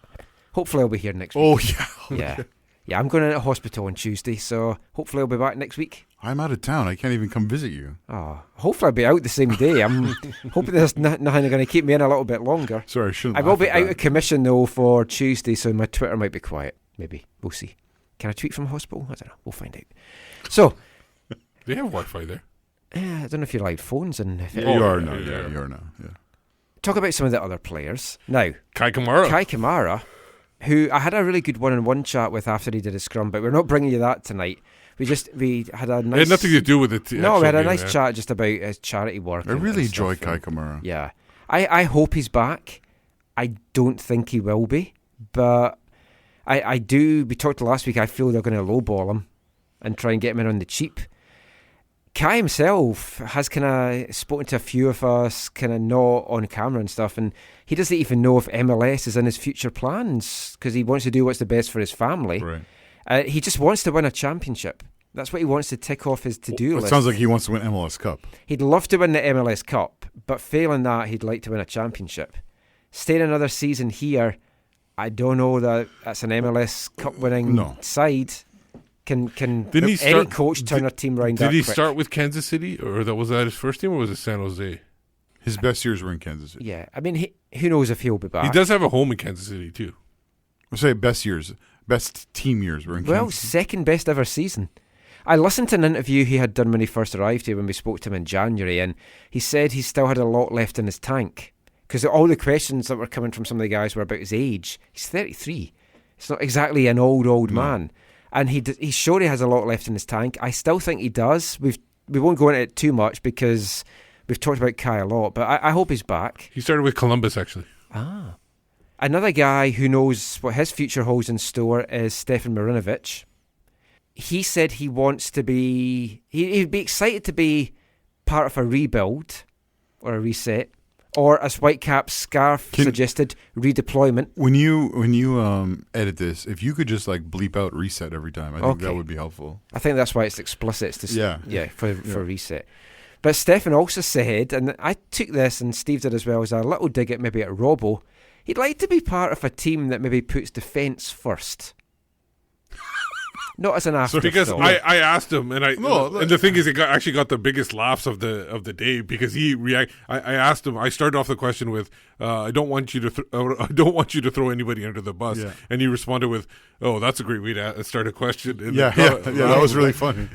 You did great, Steve. I loved your question. But the thing is, I honestly, because everybody was throwing everybody under the bus, I didn't want him to do it. I just wanted to know his reaction of what he saw in front of him, and I thought he gave a really good answer. So to be fair, even though their plan was to score more goals this year, whatever, and they were still a team that was set up to play on the counter, and that's how they wanted to score their goals. And I think we might have talked about this in the past, but in being a team that is a counter team or a transition team or whatever kind of language you want to use to describe that, at its base, or maybe not a good word, at its foundation, you have to be an avid, have to have an avid mindset. Boy, there's so many words we can't use anymore. At its foundation, to be a good counter-attacking team, you have to be strong defensively. You have to have a good defensive self. I know it's an old cliche, but defenses win championships. But so I don't think the intent was ever to be like, hey, let's be dodgy at the back, but hopefully we'll score more goals. I don't think that was ever the plan. Obviously, we've talked in great length about the inability to replace the Kendall-Parker partnership. Yes, and Kendall was asked about Parker going, and he was very honest when he was talking about money. He's like, yeah, give him more money than me. I didn't care. It's like he seemed really upset that Timmy had moved on. And then he put him on his Instagram, a photo of them. Yeah. So, I mean, that was all interesting. And, of course, we didn't actually touch about Kendall talking about not feeling safe at home, but we'll maybe do that another time. No point going over that because we don't really know what he meant. But back to goalkeepers. Stefan's future, who knows what lies in store there. I do think if he sits down with Mark DeSantis or whoever the coach is and has a chat, sees who maybe the new goalkeeper coach is, what the plan is, how the team is getting built, it could be enough to talk him round. I don't see a ton of European clubs clamouring to bring him over there. So, I mean, who knows? He could still be here next year. Another goalkeeper, though, whose future is completely up in the air is Spencer Richey. Came back from FC Cincinnati, flew in on Tuesday. He does have a future. We just don't know with who. Yeah, it's up in the air. Yeah, we don't know who it's with. He had a really good end of the season with Cincinnati. Played in both the playoff games, got man of the match. Played in 12 of the last 16 games down the stretch. He must have been coming in on Tuesday. I'm excited to hear how things went. Yes. What was going on with all my old mates? Well, here I was the only one that was speaking to him. And he arrived as I was speaking to Effie. So they were standing there for a little bit. Then he got taken outside, probably to get briefed as to what was going on. As he's standing there going, you missed. Who's a coward? What? What? Hey, what? So, yeah, Spencer was back. I got a chance to speak to him about what the future lies in store and about the season he's had. So let's bring you that now. Spencer Richey.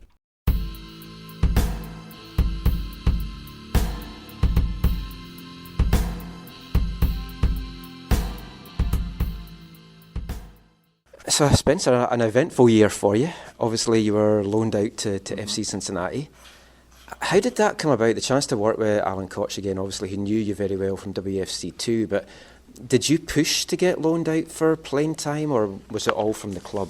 No, I think it was a back and forth conversation that I had spoken with Robo and Kersey towards the end of last season. They kind of had told me that they were going to keep my option for the following year, and then that's when the plan started moving of what was the best option. The loan was kind of, a loan in general was the first thing that was thrown out by them, and I was on board with that.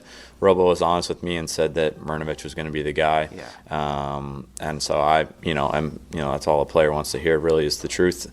And so then once we got chatting about loans and obviously the relationship with Alan in the past, it made a lot of sense with their starting goalie moving on and it being such a good situation there in the USL that it seemed to fall into place pretty quickly. Yeah, I mean, I was sad to see you go because obviously followed your career since you came here, but it did seem the best move for you to get your playing time.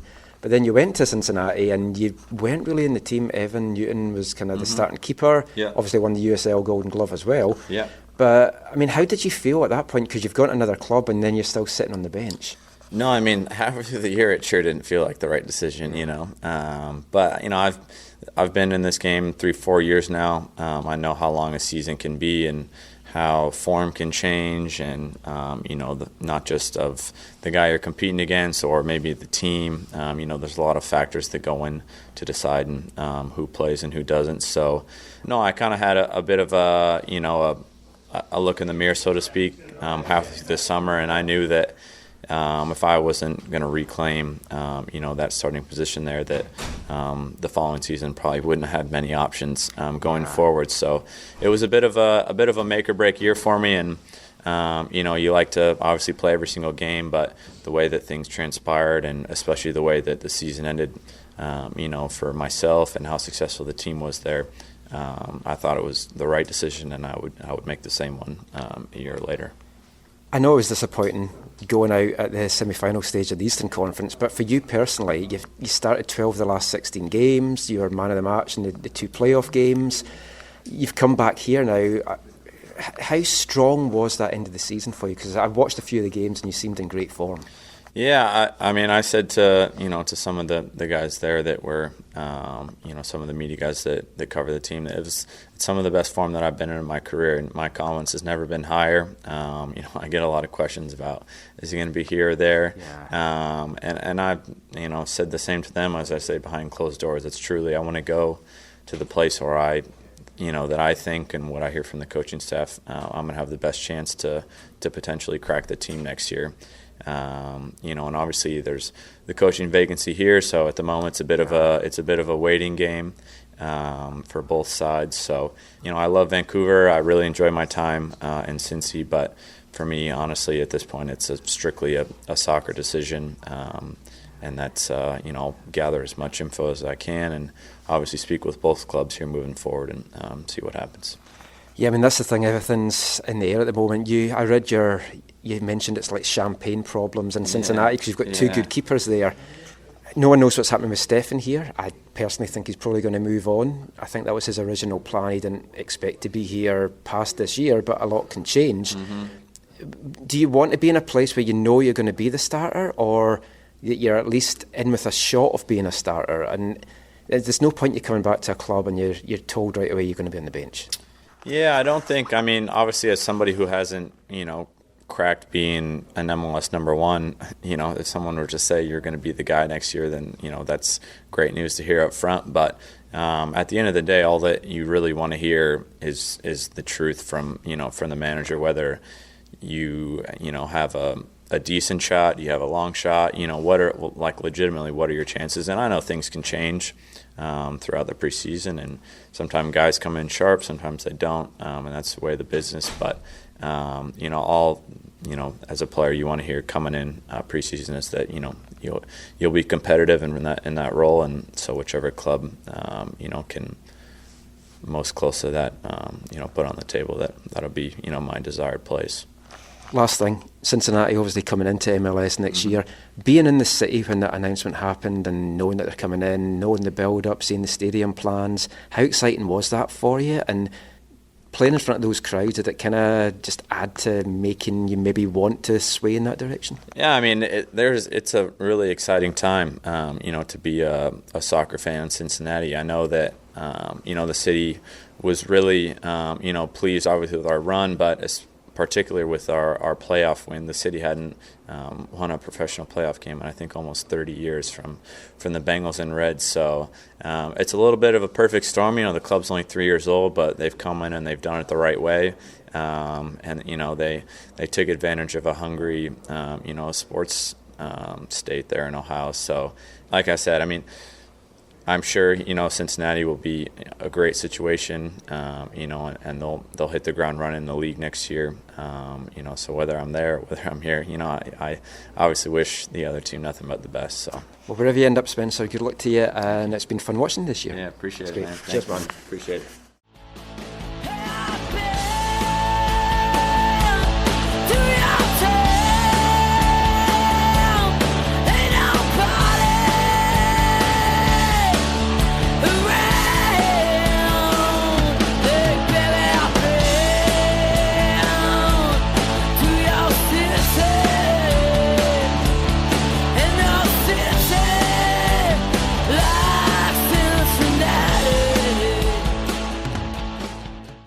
Where will Spencer Richey end up? Will it be Vancouver? Will it be Cincinnati? Could it even be somewhere else? Because he said there, he has to think about his future. He has to think where he has a shot at being a starter. Yeah. If Marinovic comes back, I don't think Spencer Richey has a shot at being the starter.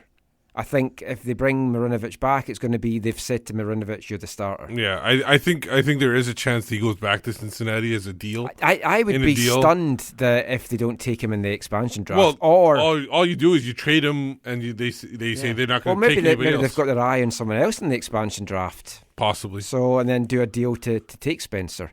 But I wanted to include that in this week's show just in case anything transpired pretty quick, because you never know. But I really like Spencer Richey. I liked him when he was drafted. I liked what he's done in USL, and he's really come onto his game. Wish him well wherever he ends up. But, I mean, the defence has been a problem. And, I mean, that was something that Bobby did touch upon. He said that was one of the... It was the two things, Zach. One was the defence and one was discipline. Discipline. There was the two big things that the club had fallen down on. Then the third one was failure to win consecutive matches. Yes. And then which is all fair. It is all the reasons that the team unravelled. And then the perceived divide. I personally think it was a lot, and they didn't mention it, coming back from international breaks. We talked about it like a couple of weeks ago or last week or whatever. Whenever they came back from international break, it was a losing streak. And they just could not recover after. And they always went, they were fantastic going into the break, and then coming out, it was just like, and it just came at the wrong time. Yeah, always. Disappointing. But we'll see where Spencer Richey ends up. So many players, really, their futures are up in the air just now. And I guess another one of them is Felipe Martins. He's had his best MLS season in production terms, most of which was achieved in the first third of the season after coming here. And a little bit at the end. And a little bit towards the end as well. Very emotional Felipe on Tuesday. That was like a different, like we were going on one way, and then the Felipe came and it just like put a different. I'd known what Felipe had been going through, but just from a chat which we'd had a couple of months ago, and we'd kind of alluded that we had something from Felipe that we were going to bring out at the end of the year. But I do want to play a little bit of what he told me a couple of weeks ago, just because I feel it's important to address some of the issues that he raised. Some of them which he did also raise on Tuesday as well. So let's just hear a little bit here from Felipe. For you personally, how have you found your season? You started off really good, and then I know you've had a little bit of people critical of you, but how do you feel that your season has gone? I think people can say whatever they want.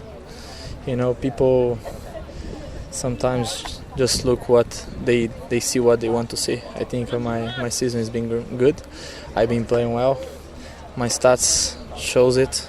My everything I've done shows it, and that's what it is. I think it's doesn't matter what people say. It is what I think and what the coaching staff say. It's hard because every team I've been through, like the fans always love me because I always give my everything. I think that's the first time I see that. Fans don't really care how much I put in. They just want to criticize. But for me, it doesn't matter. I keep doing my job. The important thing is what the team does and how the team does, and everything I can do to help my teammates. Like when I was growing up, you didn't have access to players, so if you were at a game and you didn't like how they were playing, you'd maybe shout something. But nowadays with social media, it just seems so easy that anyone can just go and be really abusive online. How difficult is it to just kind of ignore that? Because you always seem a really upbeat person. You're always like got a smile on your face. Does it get to you? I mean, I guess naturally it would. No. But of course I see it, and I laugh at people because some people don't even know what soccer is, and they talking, or maybe because they don't want to be favorite. They don't see their favorite playing, so they get upset. I think that's just reality of it. And I think everyone gotta grow about it, and the culture of the soccer gotta change, because otherwise you don't gonna go anywhere. It's just like you gotta see what is the best for the team, not what is the best for you. And just last thing about this side of things, like how have you found the whole move to Vancouver? Apart from all that, have you enjoyed it? Do you enjoy being in the city? How's your family settled in? It's been difficult, very difficult for my family. It's been a very tough year for us, but that's my problem. I don't want to talk about it, and people don't know about it, but that's the reality. It's been a very, very, very tough year. There's so much going on with my wife's family, especially back in Italy.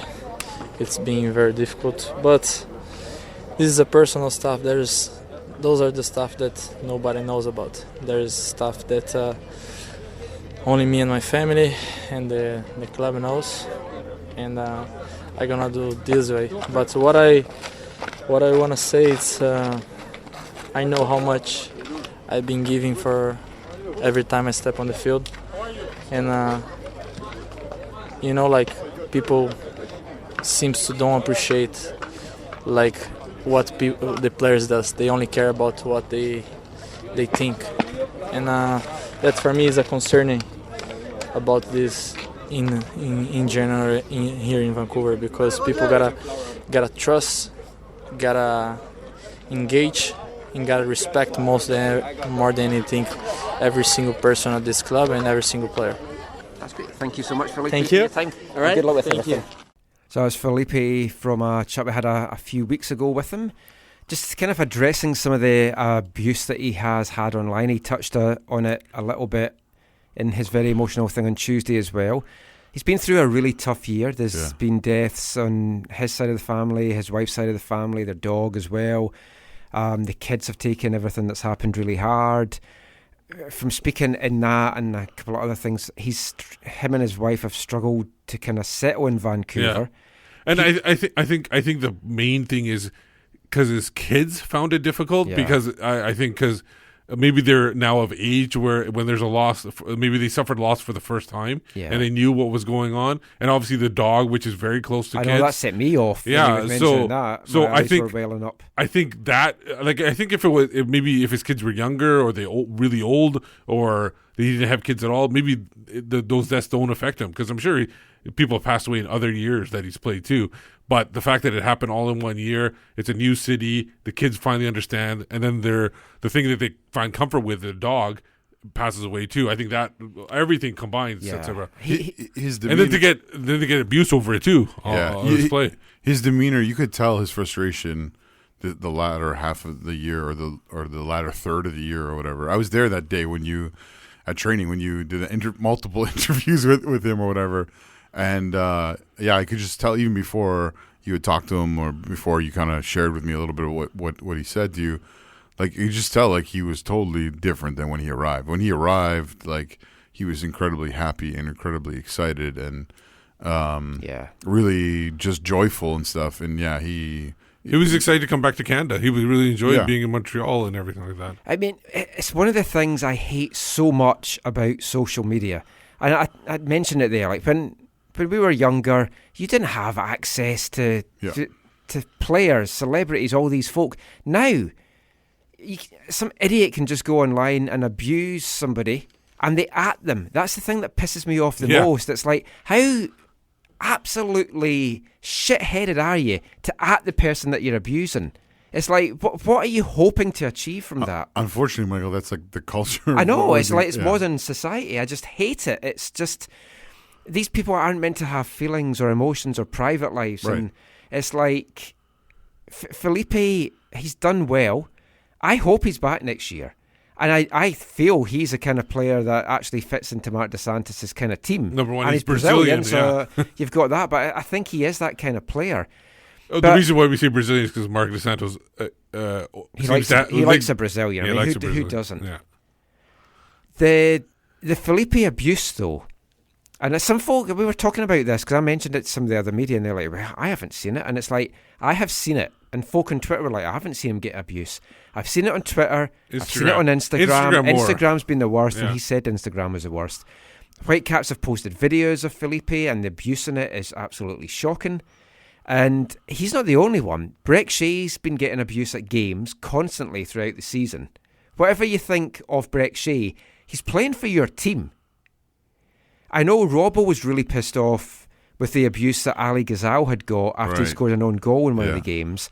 And then the next time he got the ball and cleared it, there was folk behind the goal going, "Hey!" sarcastically. And it's like, that's your supporters and your player, and that's what you're doing. And that was the start of the souring of the relationships. We know what happened with Kendall and the whole Southsiders thing. I remember back in the day at Swanger, I don't know if you remember this. I remember one day, all of a sudden at the end of the game, Jeff Clark came up to us. And he's like, what the hell's going on? We're like, what do you mean? He's like, some of your guys are abusing our players. And we were like, wait, who? Because that's not us. And so we had to kind of work through things and figure out who it was and why they were doing it. And it was a little group that was off to the side, wasn't it? Yeah. And then beat the crap out of them afterwards, right? I think they would have beaten the crap out of us. Oh, really? Yeah. They're still at games. Oh, okay. Yeah. But yeah, I mean, it's horrible. And folk will say, oh, they need to man up and have a thick skin. No. How would you like it if someone was attacking you and just like, fine, you can have an opinion. You don't think the player's good. You think he's a crap signing. You feel he shouldn't be here. Don't abuse him in such a way like that. And you're going to like shrug it off a little bit, but eventually it crosses the line. Yeah. And it needs to stop. And we do have a bad fan base for that here. Well, at games, I call it the Budweiser effect, probably. That the reason why people... We say at Lions games as How well. much do you get paid to say that? Oh, I'm sorry. Other beers are... Well, I hate that beer. I don't drink it at all. But like, well, that's why I'm blaming it. It's the whole don't be a dick.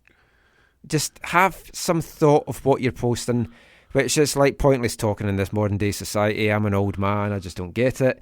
But what happened to civility and just like common decency? What I hear you saying is criticism is okay, but you we criticize players on the show. But you can cross a line. Yeah.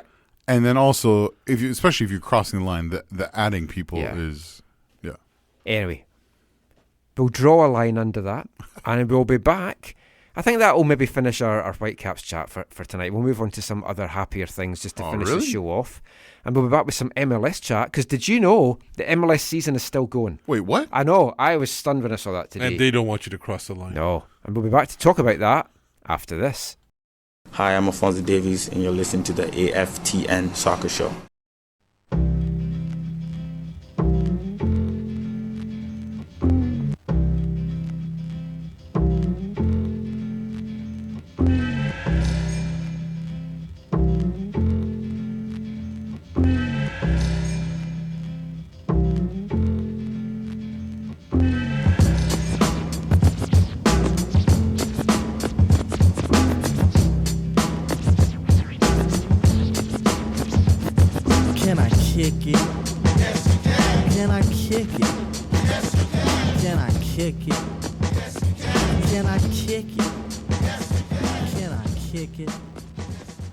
Yes, we can. Or as I believe the chant was going around the players on Tuesday at the Whitecaps Media Day. Can we kick him? No, we can't. Did you? I think I probably miss anyway. Did you see? I don't know if this was my tweet. Where I said the Whitecaps are selling tickets for a game on Wednesday. Inter-squad yes, game I like on Wednesday. that. You're giving them ideas. I would have bought tickets to that. That would have been great. The Latinos versus the other ones, which of course was not what the divide was. I didn't say that, but yeah. I did. You're back listening to part 5 of the AFTN Soccer Show on CITR Radio, 101.9 FM. So we're going to turn our attention to Major League Soccer news now. Good old MLS. MLS Soccer. Oh, that stands for soccer. A lot of people say MLS Soccer. I know, it's weird. Which is weird. Yeah, their website, MLS Soccer. Yeah, it is MLSsoccer.com. It's fitting for this league. So they had the first round. Yeah, first round was on Wednesday and Thursday. We were 2 for 2. Entertaining enough. Our predictions. Wednesday was whatever. Thursday. Yeah. LAFC lost, and as we mentioned, that freed up Mr. Marquis de Santos to maybe come north to Vancouver this week. And it holds out hopes for the greatest MLS Cup final ever. Columbus Crew hosting Real Salt Lake. Who, a huge hat tip to RSL. Yeah. That was a phenomenal performance and a couple of amazing goals. That little kind of, I don't know what you'd even call it. It was a crane kick. Crane kick? Because it was from the Karate Kid. Essentially, the way at the end where he did the crane kick. I was thinking Irish dancing like, kind of. Yeah, the volley, right? Yeah, the volley. There was a crane kick. Absolutely stunning. Have to talk though about the LAFC fans. Yeah, that was an interesting on both sides too. It wasn't just the main supporters; it was the other people on the other side. Are you talking about the throwing the beer? Yeah, to stop a game for that though, I thought was a little bit overblown. The night before in Scotland, in the Edinburgh Derby, you had a Hibs fan punch the Hearts goalkeeper in the face. Then you had a Hearts fan throw a coin at the face of the Hibs manager Neil Lennon. The game went on. Imagine what would have happened if it was the Galaxy in that game. No, Ramondo was. They showed it. They did show a replay that Ramondo did get hit by something before that. The goal was scored. See, Did you shouldn't throw things. I would say that. I am not condoning that. Wait, Mr. I condone football. Violence is not condoning throwing things on the pitch. Well, if it was Caleb Porter, I could understand. Did you see Manu Veth tweeted about it, saying like, MLS, they can't deal with cups being thrown on the field. This is one of the things that. Remember back in the Swan Guard days. The thing is there was LAFC staff or a crew or whatever. They were running out to grab the cups, but Ramondo got there first to snatch it away to show the ref that there is a cup thrown on the field. Willie Johnson would have drank them. Yeah. I was watching with the sound off, so it wasn't until later that I also read on Twitter that they were also saying things that are not. Yes, I wasn't. They do that. They did the Puto chant. But didn't they stop earlier this year? Yeah, the whole of that side, and some tweets I saw said it was the whole stadium pretty much that were doing it towards the end because they were just pissed off. And then the announcers apologizing. They said the sound crew is trying to bring it down. There's no way that you could do anything about that. The throwing of the beers, you shouldn't throw things on the pitch, but you shouldn't stop the game either. It was not that over. Who was the referee? Stopping was farcical. Who was the referee? I can't. What was Mark Geiger. That's right. The stopping for the plastic beer cups was farcical. 5 minute stoppage. It's like, oh, come on. It did look like a Glasgow gig mosh pit though, because the beer was just getting thrown about everywhere. Well, hopefully it was beer that was in it. What do you think the next stage was? Do you think if they kept doing it over and over again? Well, would they have to forfeit the game? I don't know. I think they would have probably maybe abandoned it, or I don't know what you would have done. I don't think they would have forfeited it. But if they're coming on the pitch, that's one thing. If it's hitting the players, that's another. Initially, I actually thought it had hit Ramondo when the goal went in, and I thought that was the big issue. And it's like, no, it wasn't that. I remember they were just celebrating by throwing on the pitch. There were games in Europe, I remember seeing where the flares hit players in the head and everything like that. Yeah, and until we start punching them and throwing coins, it's fine. Well, the other winners were DC United lost to Columbus Crew in a penalty shootout, essentially. And there was one penalty where I think it was Patrick Mullins, who was ex-DC United playing for Columbus. Yeah. His ball actually started rolling, and he took the shot. They didn't redo it. Oh. And then the next player who I can't remember his name now. But he basically was the one that scored the goal to tie the game.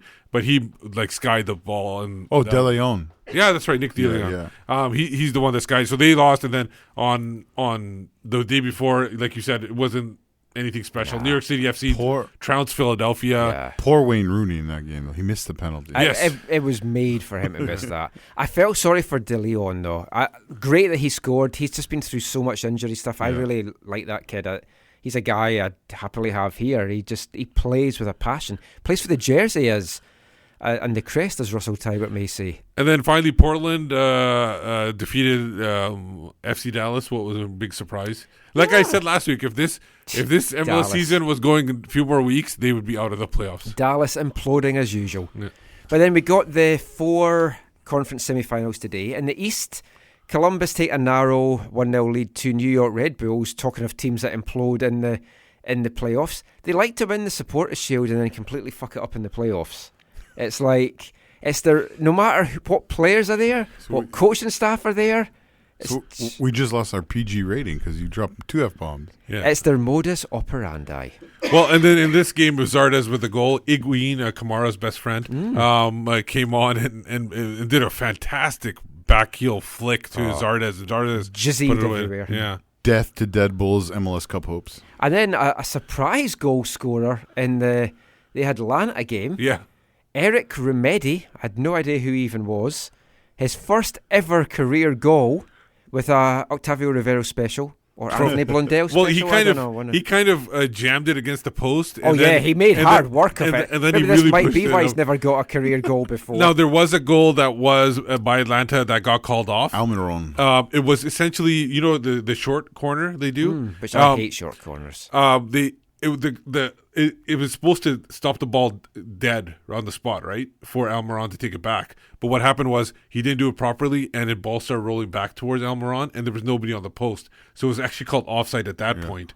And then it was crossed in, and eventually Almiron did score himself. But I didn't actually see that because I just fast forwarded. No, through that was that was an interesting play because if you think of it, if they hadn't caught that would be a 2-0 lead at this point. Yeah. 2 road goals. Yeah, I mean, the road goal's massive, so you have to feel they're going to get through, but you'd have fancied them to get through anyway. I don't know. They lost to Columbus last year. Yeah. In the West, another Cascadian derby in the playoffs that we're on the outside looking in at. And it's going to be yet another conference final appearance by one of our Cascadian rivals, which just breaks your heart. So pissed off. But it was a cracking first half between Seattle and Portland. Second half was kind of shitty, really. It wasn't.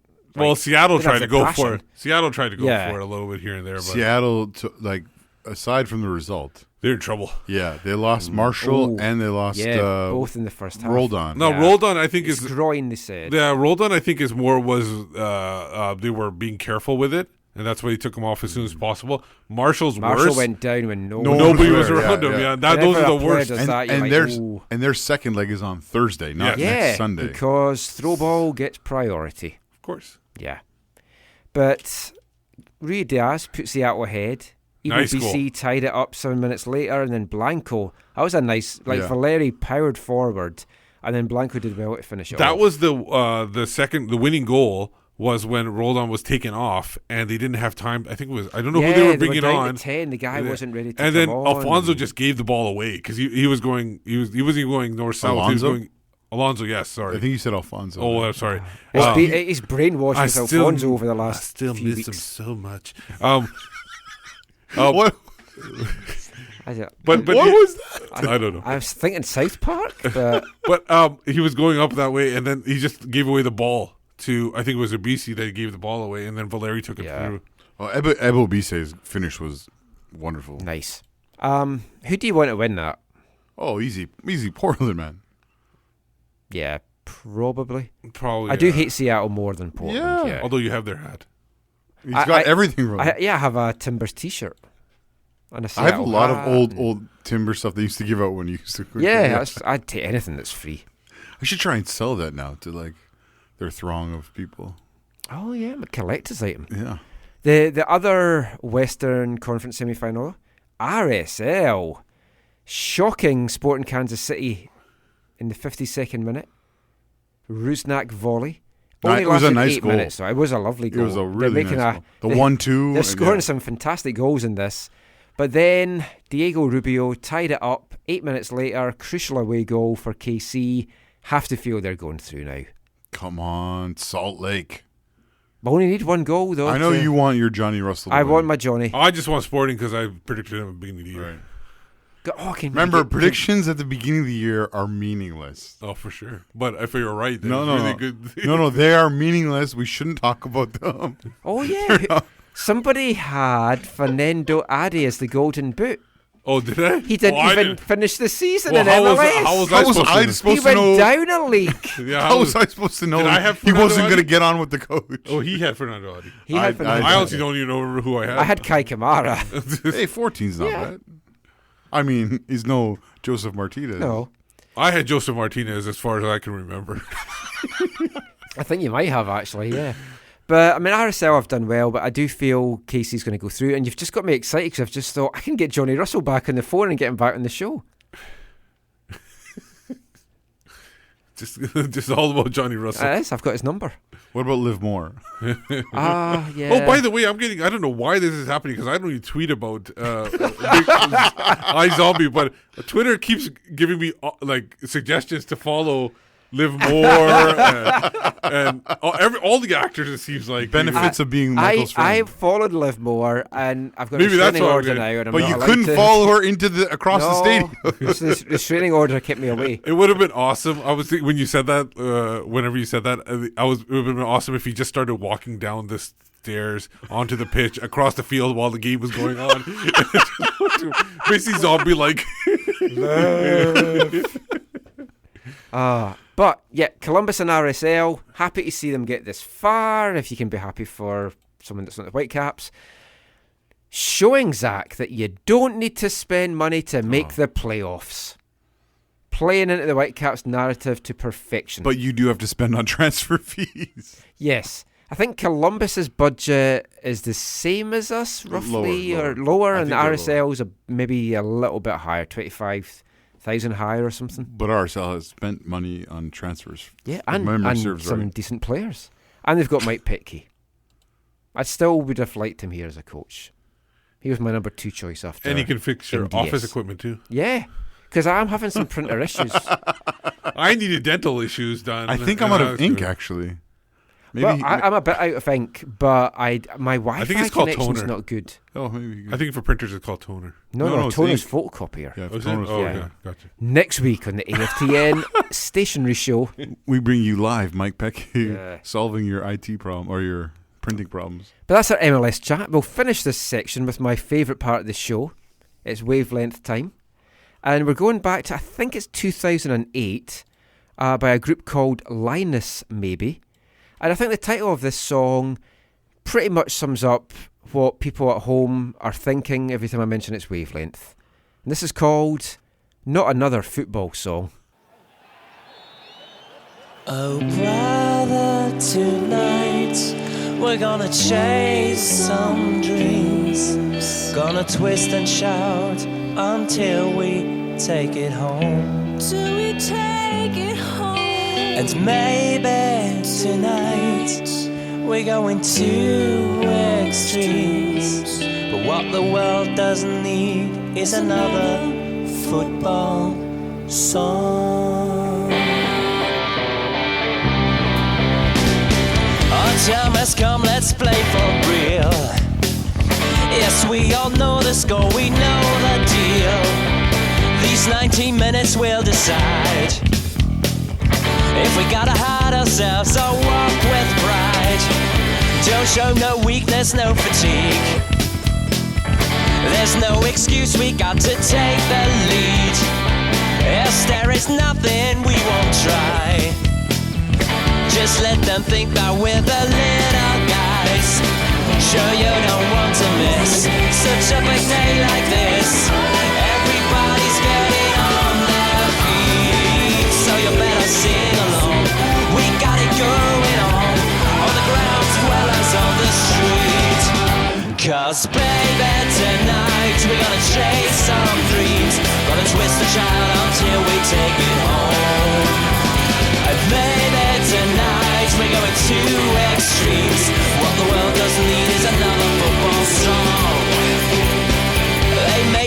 it gets hard to get. Call up your friends, turn on the TV set.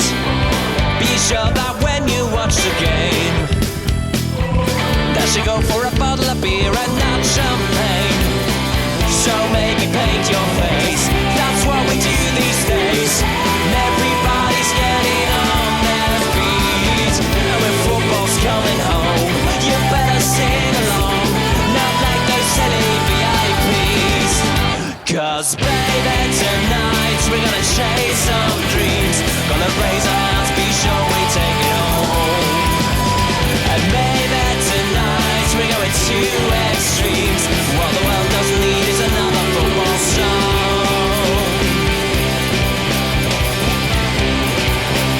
Oh no.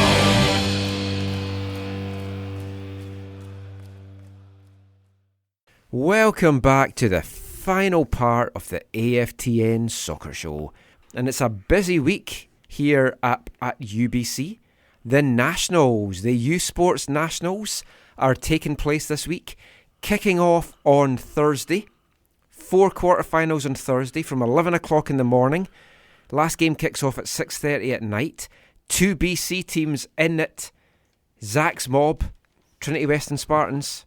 That is your mob, isn't it? I've taken classes at XM. I think they're called the Trinity Mafia. Yeah, the Spartans are kicking the tournament off at 11 o'clock. Taking on the number 1 seeds, the York Lions.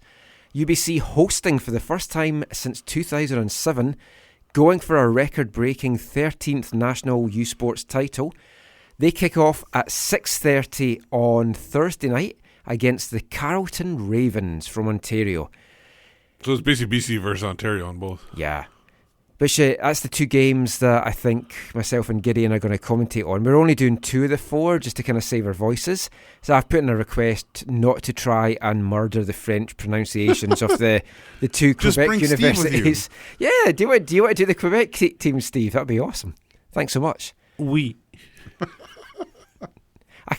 It's like I just know how bad it's going to go, so we're hopefully going to steer clear of that.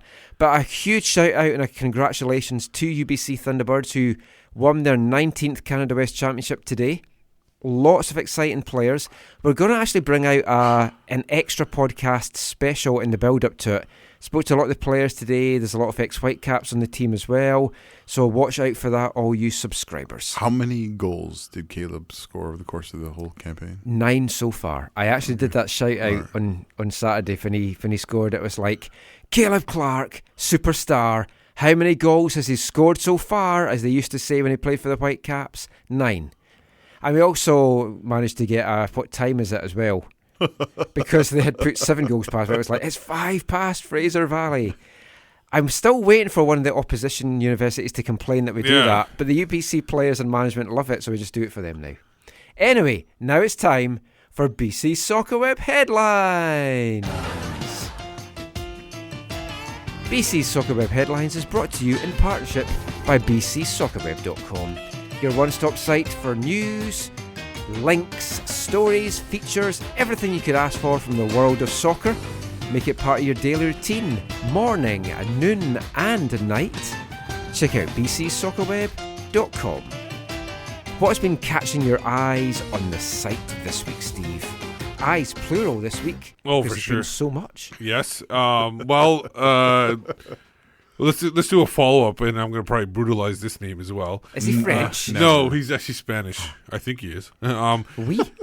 Well, yes, he is Spanish. So, remember when there was a coach that left the Spanish national team because he really wanted to coach Real Madrid? No. He didn't leave the national team. Oh, he was fired because he wanted to talk to... so he kind of screwed his job over, chance to get a World Cup in order to obviously maybe win Champions League or whatever with Real Madrid. Well, he didn't make it too long. Julian Lopetegui, is that right? Close? It's close. Okay. Is he Maori? He's basically been sacked after an embarrassing loss to Barcelona, but of course it must have been dominated. We'll just wait for Michael to get set up again. There we go. Michael's got a lawn chair in the studio. Seems like it. It worked good last week when I was relaxed for this section. Oh yeah, so. you really had to go. Yeah. And you didn't walk out of the studio, you know. No. Like he was appointed in June. My old age, I can't stand this long. He was appointed in June, but obviously he's gone now. Apparently, reserve team Santiago Solari will take over for now, but Antonio Conte is in talks. Yes. But he's asking for too much money, what the word is, so we'll see what happens. I never liked Solari as a player. Do you remember him? No. Yeah, I never liked him as a player. And don't know him anything as a dude. Well, you know what? If you don't like him, I don't like him. Wait, is that true? Your friend is our friend, your enemy is our enemy. Yeah. Thanks guys. Like that. We gotta stick together. We can't have a divided. Works in reverse as well. We can't have a divided podcast. No. All my enemies are also your enemies. I'll give you the list. Might be long. I have it on a zip drive. 32 gig. I was going to say 3 gig. Some other news too. Another player had been hit with by the Spanish for taxes for image rights. It's Gareth Bale. So many of these guys. But it was for 2013. Now, that's all right then. Now the lawyers for Gareth Bale saying he shouldn't be because he was still living in England in 2013. He was just playing in Spain. So that'll be interesting to see how that tosser also tried to trademark the heart. He tried to trademark it. He has trademarked the whole heart Gareth celebration. Bale has? Yeah. What? As if he was the only player in the world ever to do How a do you heart. trademark something like that? I know. That was back in like 2012 or something. He tried to do that. Did he get it? Was he successful? I don't know. Maybe it's part of this money from 2013 that he hasn't paid tax on. So, and it's about a third of €1,000,000 that is being asked to pay back. Chump change to him, right? Yeah, I guess so. Now, the next few articles are going to involve Saudi Arabia a lot. They've been in the news in the mainstream maybe for political reasons, but this is they're in a lot of here for, and I think it's got connections with that. The Southwest Asian Football Federation, which was only SWAFF SWAF. Oh, yeah, I didn't even see that coming. You got to start sitting down earlier in the show. Oh, that's a wrestling term, by the way, Mike. Oh. See, I knew that I was going to bring him down. I knew that I was going to bring him down as soon as I told him. Okay, so they just created this in May, but due to political issues, 7 of the 14 countries have left the group right now, and so it's kind of a shambles. Yeah. Another thing is there's a big divide. Yeah, big divide. Football out there half. It's basically divided in half. Divided SWAF nation. Yeah. FIFA. We talked about Qatar a few weeks ago. Yeah, about going I to know. 48. I had it. I wasn't able to come to the show. It was really, really bad. It was right in my chest. The coffee. Okay. Yeah, the Qatar. Okay. I guess so. Well, we got to laugh sometimes for the jokes, even if they're not funny. It's part of the contract. I do sack you. Yeah. No divides. Sacked in the morning.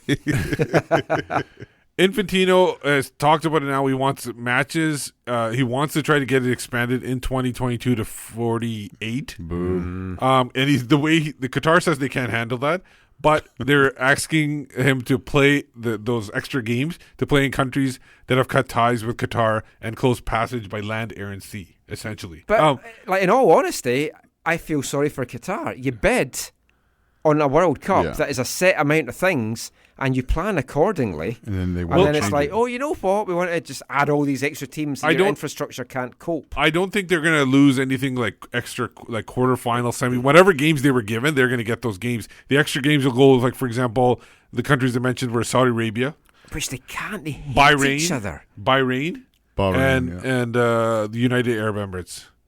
Like Saudi and Qatar are in a huge fight just now. Yeah. You've talked before in headlines about the whole fake be-in sports that they did, and then they've got the blockade. Well, that's one of the things. Yeah. But Infantino's saying this is something that would be a nice message if they got everybody together. He wants to play peacemaker, and he's also comparing this to the fact that 2026 the North American group wasn't able to get together, even though they were arguing about free trade. And I think free trade is a little bit different than what these guys are arguing about. As opposed to like freedom. We just had a special moment on the show. What? Where a Scottish fellow yelled freedom. If you could do it a little more impassioned next time. It's not about free trade. It's about freedom. Now, if you could just go paint your face. Now I have to go call. I still think Mel Gibson did it better, and he's Australian. Okay, so nobody playing a Scotsman. Yeah, that's Yeah. true. Good point. So another FIFA And news. he is an angry, drunken racist. So there you go. Made for the part. FIFA also more in the news. They were hacked apparently. It occurred in March. Now the way they figured how serious it was when both FIFA and UEFA started receiving hundreds of questions for information contained in confidential documents. So when they found out that these questions were coming in from journalists, that's when they realized that, oh my God, this is going to be serious. And that's why they released the information this week. That is insane. And then the information came out this week Yes. by German newspaper Der Spiegel. Der Spiegel. Der yeah. Spiegel. Okay, so this is some of the points that came out of... Which I believe means the Spiegel in English. Seven clubs are looking to break away from UEFA Champions League and set up their own independent Super League. I'll run down the teams: Man U, Real Madrid, Arsenal, Barcelona, Juventus, Bayern Munich, and Milan. Infantino was also in some of the documents apparently helping Man City and PSG. Well, he helped them avoid the stiffest penalties for breaching financial fair play in 2014, and he's also accused of strong-arming the replacements of ethics committee, which I think we talked about in weeks ago, for his own people that would go kind of his own, like follow his instructions. The financial fair play is an absolute farce, and clubs are just finding ways to get around it. And if they seriously want this to be in place, they have to do something about it.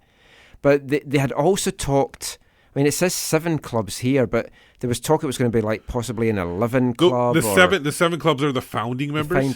So there's 5 English clubs in it. Yeah, there was Man U, Man City. Oh, the Man City, Chelsea, Liverpool, and Arsenal. Yes, but Arsenal, Man U are the 2 founding teams, and the other teams would join in as well.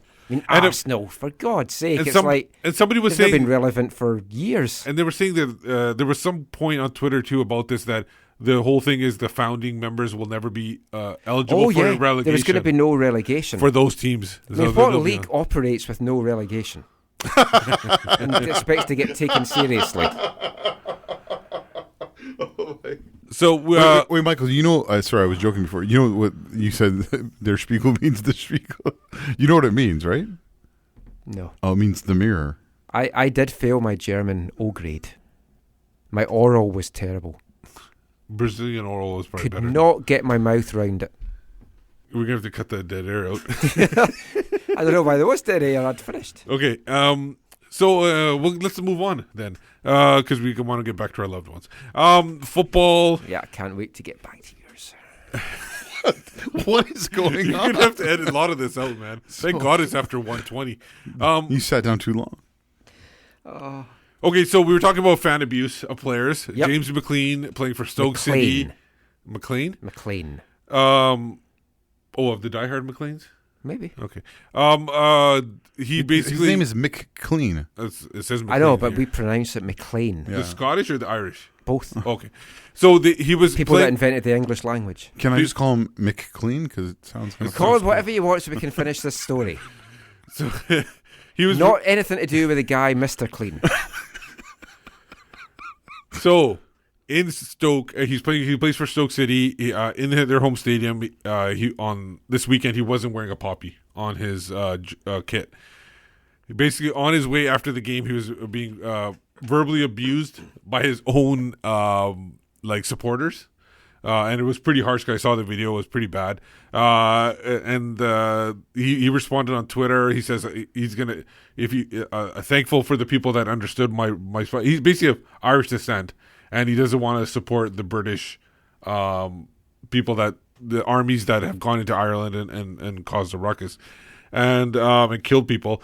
So he's basically saying thank you for the people that support me. Whoever doesn't support me, screw you. And he had a Bobby Sands quote on there, which probably really upset a lot of English people. Well, yeah. For anyone that doesn't know, Bobby Sands was a political prisoner, if you want to say. He was an IRA terrorist that was arrested and died in prison as one of the IRA hunger strikers in the early 80s. So he's kind of a martyr to the Catholic cause. Yeah. The Stoke City has come out and they've recognized that people are upset about this, but they are going to stand behind him and allow him to make the decision for himself. It happens a lot, and unfortunately it happens a lot in Scotland because of all the sectarianism there. And Celtic do wear poppies, but a lot of their supporters don't want them to, and they won't recognise the minute silence for his remembrance. They've had banners, and it's like politics and football. I don't want to really get started on this, especially the sectarianism side. So yeah, let's move on to more upbeat story. Well, it's not an upbeat story. Inspirational kind of story here. Obviously, we talked about last week, Leicester City owner Vichy Siri van der Prab basically passed away in a helicopter crash. The team kind of got together this week. They had a moment of silence in the midweek, and then they played their game, and then they had T-shirts with the boss on there with his picture. Picked up a booking for scoring. Yeah, scoring. Which folk were in outrage about. But it's the letter of the law. Yeah, I mean, they knew they were going to get it. He knew he was going to get. That's why only he took it off and nobody else took it off. I'm sure all of them had that T-shirt underneath, so whoever scored could take it off. Yeah. And then they won the game. They beat Cardiff City in Wales 1-0, and then they took a plane ride to Thailand to be part of their 1 week funeral ceremony that is for the owner, part of the Buddhist ceremonies. So it's nice of them to do that. I was surprised that they actually flew out there right away. It was very emotional. I watched the coverage on Sportsnet, and it's like you always have your minute silence or whatever, but all the Leicester backroom staff and everyone was on the pitch, as well as the 11 players, and fans were crying, players were crying. And Peter the Welsh, Schmeichel, who we talked about last week, he's been so upset this week. And then the Welsh fans who they were did a very joint banner as well, and went they all were around very the stadium. observant of that moment of silence, which some fans of opposite teams will not be. Yes. Some news from North America. Sad news for one of our favorites, Christian Dean. He's retiring from professional soccer. He thanked his family and friends for the past 5 years and thanked the fans that supported him and loved him and everything like that. So it's just it was a rough time. To see that. It's the same foot injury that just kept plaguing him, and he just couldn't get over it. Second young Chicago player though to announce his retirement this week, which the other one was for I think other reasons, but. Very weird things happening in Chicago. Well, I felt sorry for Christian. Christian was from here. What happened here, and he couldn't get over it over there. It feels terrible for the guy. He's like such a nice guy. He's been through so much, and it's just heartbreaking. Really. And hopefully he can just bounce back and maybe hopefully something. he lands in football, like coaching or something. Like that. You've got a lot of young coaches that go into coaching because their career ends early. Yeah, he always made himself available. Always had time to talk. Yeah. Even whether for media or supporters. Yeah. Also, another note: former Whitecap Alan Gordon also announced his retirement. Expansion draft pick. Alan Gordon. He really retired, eh? Yeah, apparently retired. For real? It was on BC Soccer Web. Wow. So it must be. The person who's going to retire soon, has scored the winner for their team, Didier Drogba. Be champions. Led Phoenix Rising to a 2-1 win over Orange County, scored the winner. And he'll play Louisville in the final, and that will be champs Louisville, and that will be his final game. He apparently is going to retire for now. News from Canada: another friend of the podcast, Rianne Wilkinson, has been named. I'm really pleased about this. Has been named to coach two teams. She's going to be joining the U17 Women's World Cup team that's going to go to Uruguay. Bev Pressman, the previous coach, kind of left the club and became assistant with the English national team. And then she's also going to be taking over for the Whitecaps Girls Elite Super Rex program after the World Cup. And she's going to continue as assistant coach to the Canadian national team as well. Which is good. I really love Rianne. A lot of time for her. She's great. This is great because we can actually talk to her. I know. I'm going to get in touch with her. Once all the latest MLS stuff has died down. Go out for a coffee, have a nice chat about her career, and she's another one that always has had a lot of time for us and taking part in all our weird stuff that we do with her, and really pleased for her. She's got so much knowledge to impart to these young girls. What's her favorite flavor of jam? I think she was raspberry. Most of the she was off. No. She didn't have a vanilla answer. It was definitely something that was. It was like maple, like something like. It was something really good, apricot or something like that. Something odd. I will revisit. Okay. I need to bring the jam section back. I was going to have a poll at the end of this year. What sections do you want back next year? Do you want the jam? Do you want... Obviously, chocolate digestive doesn't go anywhere. I want to know how all the Whitecaps, all the Christmas things they feel. Well, I did record some of the Christmas show in January. Oh, okay. When I spoke to Stefan and Kai about Christmas. Oh, okay. But chocolate digestive is immortal. That's not going anywhere. Okay, so Cavalry FC president, they're actually providing some information on the stadium and the ticket update and the ticket pricing as well. They kind of, the El Clasico that happened a little while ago, they actually used that as a trial run to see how things ran. And they actually were pretty honest in there, like saying what worked and what didn't. Like, for example, they realized they need more concessions to get people back into the stands during the break and everything like that. So there was a number of issues that came up, and they're going to be fixing those. Are they going to allow like away supporters to throw streamers? I don't know about that. Because apparently that was a big issue. Oh, really? Yeah. That wasn't mentioned in the article. They expect ticket prices to start at $20 per game for season tickets. Which is a little above the lowest ticket in a bunch of places. They've been like as low as like the $199 ones. That's like between $13-14 a game. But it's like it's $12 to get into UBC all year for like Canada West games. So okay, so last story, former Whitecap, Thomas Gardner, and current UBC player, wins the Canadian West Player of the Year and Rookie of the Year awards. First player to ever do the double. Scored 6 times in 12 regular season games, and his 8 points had him third in scoring. 3 of his 6 were game-winning goals. All 6 were from outside the box. 5 stunning free kicks. And I spoke to him after the game on Friday. I would have brought you the audio, but Tommy doesn't really like talking. It lasted about 8 seconds. He's just very happy. That's pretty much it. But there is one other story which you have not covered, Steve. Oh, mine came up this weekend? Yes, which I think Whitecaps fans will take a little bit of solace for this. Charles Boehm reporting on Twitter tonight. Oh, the Orlando story. Yeah. Oh, yeah, I saw that little too. Tidbit for the nighttime crowd, he says, and we all know the nighttime crowd like a... I can't wait to find out who this guy is, the player. I'm told, he says, that Orlando City inadvertently triggered a midfielder's 2019 contract option by starting him more than a certain number of games this year. Coaching staff didn't know about the clause, and he exceeded the threshold by 1 game. The Orlando Breck Shea, which is ironic, really. Yes. So Greg Anderson doesn't have to feel like he's the only one who's made this error. No. And I bet you that this has happened before too, and they just never announced it or never let it get out. Maybe it's just Orlando contracts that have this weird trigger clause in it. Well, yeah, because then the Whitecaps inherit his contract. Yeah. No, but didn't he get traded to Orlando or did he? Oh no, he came back from Europe to Orlando. Yeah. That's right. Everyone's going to be so curious as to who it is. I heard some people saying it's Will Johnson. Ah. Yeah, that's somebody they probably want to let go. No, they were basing it on the number of games he played, and they're looking at the number of games he played because it said it was a midfielder, I believe. Yeah, they did say midfielder, but he played mostly right back, I think, for whenever. No, but he is a midfielder. Yes. But yeah, you're right. He did play a bunch of right back from this year.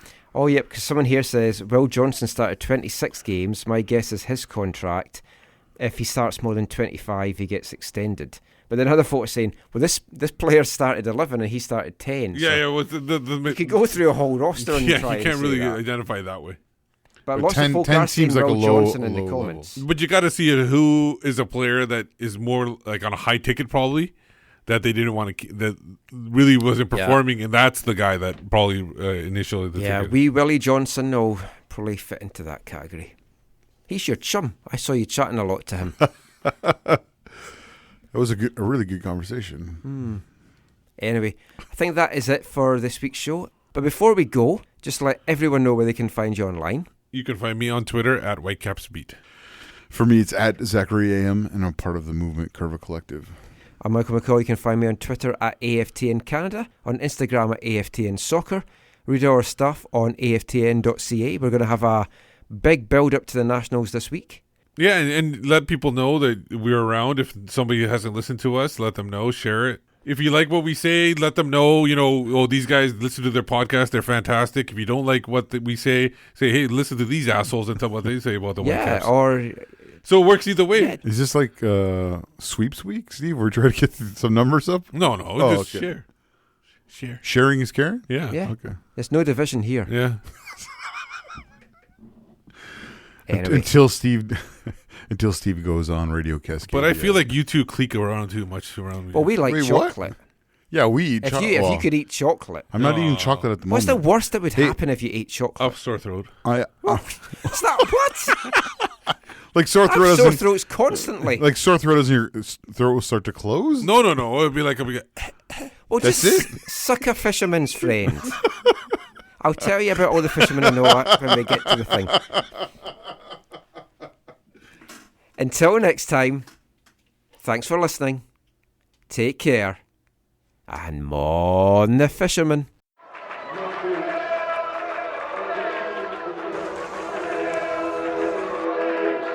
Going to your first match is an experience you never forget. The atmosphere of what's going on around the pitch looks beautiful, and you always look and go, wow, I'd love to play here one day. If you get the bug, it's going to stay with you for life.